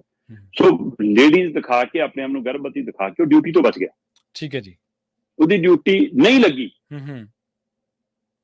ਪਰ ਇਹ ਚੱਲਦੀ ਪ੍ਰਕਿਰਿਆ ਦੇ ਵਿੱਚ ਹੁਣ ਉਹਦੇ ਨਾਲ ਦੇ ਹੋਰ ਮਿੱਤਰਾਂ, ਸੱਜਣਾ, ਆੜੀਆਂ, ਬੇਲੀਆਂ, ਹੱਥੀਆਂ ਤਾਂ ਲੱਗੀ ਹੋਣੀ ਨਾ। ਹਾਂਜੀ ਹਾਂਜੀ। ਤੇ ਕਈ ਵਾਰ ਸਟਾਫ 'ਚ ਹਾਸੀ ਖੇਡੀ 'ਚ ਦੱਸੀ ਗੱਲ, ਕਈ ਵਾਰ ਸਪੈਸ਼ਲ ਚੁਗਲੀ ਕੀਤੀ ਗੱਲ, ਜਾਂ ਕਈ ਵਾਰ ਗੁਪਤ ਸ਼ਿਕਾਇਤ ਕੀਤੀ ਗੱਲ, ਆਧਾਰ ਬਣ ਗਈ ਤੇ ਉਹ ਜਾਂਚ ਹੋ ਗਈ। ਜਦੋਂ ਜ਼ਿਲ੍ਹਾ ਚੋਣ ਅਧਿਕਾਰੀ ਨੇ ਜਾਂਚ ਕਰਾਈ ਤੇ ਉਹ ਜਾਂਚ 'ਚ ਸਹੀ ਪਾਇਆ ਗਿਆ ਮਾਮਲਾ। ਹੁਣ ਪ੍ਰਿੰਸੀਪਲ ਵੀ ਟੰਗਿਆ ਗਿਆ ਜੀ ਤੇ ਮਾਸਟਰ ਵੀ ਟੰਗਿਆ ਗਿਆ। ਅੱਛਾ। ਤੇ ਹੁਣ ਡਿਊਟੀਆਂ ਵੀ ਲੱਗਣਗੀਆਂ ਤੇ ਕਾਰਵਾਈ ਵੀ ਹੋਊਗੀ। ਸੋ ਇਸ ਲਈ ਵਿਭਾਗੀ ਕਾਰਵਾਈ ਉਹਦੇ ਤੇ ਕਿਸ ਹੱਦ ਤੱਕ ਹੁੰਦੀ ਹੈ, ਉਹਦੇ ਨਾਲੋਂ ਵੀ ਜ਼ਿਆਦਾ ਨੂੰ ਪ੍ਰਿੰਸੀਪਲ ਨੂੰ ਹੱਥਾਂ ਪੈਰਾਂ ਦੀ ਪਈ ਆ। ਸੋ ਮਾਸਟਰ ਨੇ ਮਾਸਟਰੀ ਬਣ ਕੇ ਡਿਊਟੀ ਤੋਂ ਬਚਣ ਦੀ ਕੋਸ਼ਿਸ਼ ਕੀਤੀ ਸੀ, ਪਰ ਹੁਣ ਨਵਾਂ ਢਿੱਡ ਹੋਣ ਜਾ ਰਿਹਾ। ਦੇਖੋ, 1 ਮਿੰਟ ਲਈ ਆਪਾਂ ਤੁਹਾਡੀ ਗੱਲ ਦੇ ਨਾਲ ਸ਼ਰਮਾ ਹੀ ਸਹਿਮਤ ਹੋ ਜਾਂਦੇ ਹਾਂ ਵੀ ਜਿਹੜੇ ਟੀਚਰ ਨੇ ਉਹਨਾਂ ਨੇ ਪੜ੍ਹਾਈ ਕਰਾਉਣੀ ਹੁੰਦੀ ਹੈ, ਨੁਕਸਾਨ ਹੁੰਦਾ। ਤੇ ਬਾਕੀ ਜਿਹੜਾ ਦੂਜਾ ਅਮਲਾ ਫੈਲਾ, ਜਿਹੜਾ ਆਮ ਪ੍ਰਸ਼ਾਸਨਿਕ ਦੂਜੇ ਵਿਭਾਗਾਂ ਦੇ ਵਿੱਚੋਂ ਚੋਣਾਂ ਕਰਾਉਂਦਾ, ਉਹਦੇ ਤੇ ਹੀ ਦਾਰੋਮਦਾਰ ਹੋਣਾ ਚਾਹੀਦਾ। ਅਸਲ ਦੇ ਵਿੱਚ ਤਾਂ ਸਿਵਲ ਪ੍ਰਸ਼ਾਸਨ ਜਿਹਦੇ ਵਿੱਚ ਤਹਿਸੀਲਦਾਰ ਆ ਜਾਂਦੇ ਆ, ਕਾਨੂੰਗੋ, ਪਟਵਾਰੀ, ਹੋਰ ਮਹਿਕਮੇ ਆ ਜਾਂਦੇ ਆ, ਸਰਕਾਰ ਦੇ ਖਜ਼ਾਨਾ ਦਫ਼ਤਰ ਦਾ ਸਟਾਫ ਆ ਜਾਂਦਾ, ਹੋਰ ਰਿਕਾਰਡ ਆ ਜਾਂਦਾ। ਪ੍ਰਵੀਨ ਜੀ, ਕਿੰਨੇ ਵਿਭਾਗਾਂ ਦਾ ਵਿਭਾਗ ਇਹਨਾਂ ਦਿਨਾਂ 'ਚ ਵਿਹਲੇ ਹੁੰਦੇ ਆ, ਕੋਡ ਆਫ ਕੰਡਕਟ ਲੱਗਿਆ ਹੁੰਦਾ। ਹਾਂਜੀ ਹਾਂਜੀ ਹਾਂਜੀ, ਬਿਲਕੁਲ। ਉਹਨਾਂ ਕੋਲੇ ਕੰਮ ਨਹੀਂ ਹੁੰਦਾ, ਉਹਨਾਂ ਕੋਲ ਕੰਮ ਹੀ ਨਹੀਂ ਹੁੰਦਾ। ਹਾਂਜੀ। ਪਰ ਜਿਹੜੇ ਹੁਣ ਮਾਸਟਰ ਹੈ ਜਾਂ ਟੀਚਰ ਹੈ, ਦੇਖੋ ਇਹ ਇਕੱਲੇ ਇਹਨਾਂ ਦੀ ਤਾਂ ਫੜੀ ਗਈ ਚੋਰ ਮੋਰੀ ਜਿਹੜੀ ਇਹਨਾਂ ਨੇ ਰੱਖੀ ਸੀ, ਪਰ ਜਿਹੜੇ ਹੋਰ ਬਥੇਰੇ ਹੋਣਗੇ ਜਿਹੜੇ ਇਸ ਤਰ੍ਹਾਂ ਦੀਆਂ ਗੱਲਾਂ ਬਾਤਾਂ ਕਰਕੇ, ਇਸ ਤਰ੍ਹਾਂ ਦੇ ਟਕਵੰਜ ਕਰਕੇ ਬਚ ਜਾਂਦੇ ਹੋਣੇ ਆ। ਪਰ ਇਹਨਾਂ ਲੋਕਾਂ ਨੂੰ ਇਹ ਦੱਸਣ ਦੀ ਲੋੜ ਹੈ ਕਿ ਇਹ ਡਿਊਟੀ ਜਿਹੜੀ ਤੁਸੀਂ ਕਰ ਰਹੇ ਹੋ, ਇਹ ਤੁਹਾਡੀ ਡਿਊਟੀ ਦਾ ਹਿੱਸਾ ਹੀ ਨਹੀਂ ਗਾ, ਇਹ ਤੁਹਾਡੇ ਇੱਕ ਜ਼ਿੰਮੇਵਾਰ ਨਾਗਰਿਕ ਵਜੋਂ ਹੋਣ ਦਾ ਵੀ ਹਿੱਸਾ ਹੈ। ਚੋਣਾਂ ਹੋ ਰਹੀਆਂ ਨੇ, ਡਿਊਟੀ ਤਾਂ ਜਿਹੜੇ ਤੁਸੀਂ ਕਰਦੇ ਹੋ, ਸਰਕਾਰ ਨੇ ਤੁਹਾਨੂੰ ਤਨਖਾਹ ਦੇ ਦੇਣੀ, ਉਹ ਤਾਂ ਗੱਲ ਬਰਾਬਰ ਦੀ ਹੈ, ਪਰ ਕਿਉਂਕਿ ਤੁਸੀਂ ਸੁਲਝੇ ਵੇ ਲੋਕ ਹੋ, ਤੁਸੀਂ ਅਫਸਰ ਲੋਕ ਹੋ, ਤੁਸੀਂ ਇਸ ਪ੍ਰਕਿਰਿਆ ਨੂੰ ਨੇਪਰੇ ਚੜਾਉਣਾ ਤੇ ਇੱਕ ਸਮਾਜਿਕ ਤੌਰ ਤੇ ਤੁਹਾਡੀ ਇੱਕ ਜ਼ਿੰਮੇਵਾਰੀ ਵੀ ਬਣਦੀ ਹੈ, ਇੱਕ ਮੋਰਲ ਤੌਰ ਤੇ ਤੁਹਾਡੀ ਜ਼ਿੰਮੇਵਾਰੀ ਬਣਦੀ। ਸੋ ਇਹ ਤੋਂ ਭੱਜਣਾ ਕੋਈ ਸਿਆਣਪ ਜਾਂ ਸੂਝ-ਬੂਝ ਦਾ ਕੰਮ ਨਹੀਂ ਹੈ। ਤੇ ਬਾਕੀ ਠੀਕ ਹੈ, ਗਰਭਵਤੀ ਕਾਗਜ਼ਾਂ ਦੇ ਵਿੱਚ ਦਿਖਾਉਣਾ ਉਹ ਇੱਕ ਅਲੱਗ ਗੱਲ ਆ, ਪਰ ਇੱਕ ਔਰਤ ਹੋਣ ਦਾ ਤੁਸੀਂ ਲਾਭ ਚੱਕ ਰਹੇ ਹੋ, ਪਰ ਉਸ ਬੀਬੀ ਨੂੰ, ਉਸ ਲਿੰਗ ਨੂੰ ਕਿਹੜੀਆਂ ਮੁਸ਼ਕਲਾਂ ਚੋਂ ਲੰਘਣਾ, ਦੁਸ਼ਵਾਰੀਆਂ ਚੋਂ ਲੰਘਣਾ ਪੈਂਦਾ, ਸ਼ਾਇਦ ਉਹ ਤੁਹਾਨੂੰ ਅਹਿਸਾਸ ਨਹੀਂ ਹੁੰਦਾ ਕਦੇ ਵੀ। ਸ਼ਰਮਾ ਜੀ, ਇਹਨਾਂ ਖਾਸ ਖਬਰਾਂ ਤੇ ਖਾਸ ਜਾਣਕਾਰੀਆਂ ਦੇ ਲਈ ਤੁਹਾਡਾ ਬਹੁਤ ਬਹੁਤ ਧੰਨਵਾਦ ਜੀ। ਬਹੁਤ ਸ਼ੁਕਰੀਆ ਜੀ। ਪ੍ਰੋਗਰਾਮ ਖਬਰ ਤੇ ਨਜ਼ਰ ਨੂੰ ਆਪਾਂ ਇੱਥੇ ਹੀ ਸਮਾਪਤ ਕਰਾਂਗੇ। ਪੰਜਾਬੀ ਰੇਡੀਓ USA ਤੇ ਪ੍ਰੋਗਰਾਮਾਂ ਦਾ ਸਿਲਸਿਲਾ ਲਗਾਤਾਰ ਜਾਰੀ ਹੈ। ਜੁੜੇ ਰਹੋ ਪੰਜਾਬੀ ਰੇਡੀਓ USA ਦੇ ਨਾਲ। ਬਹੁਤ ਬਹੁਤ ਧੰਨਵਾਦ। ਸਤਿ ਸ਼੍ਰੀ ਅਕਾਲ।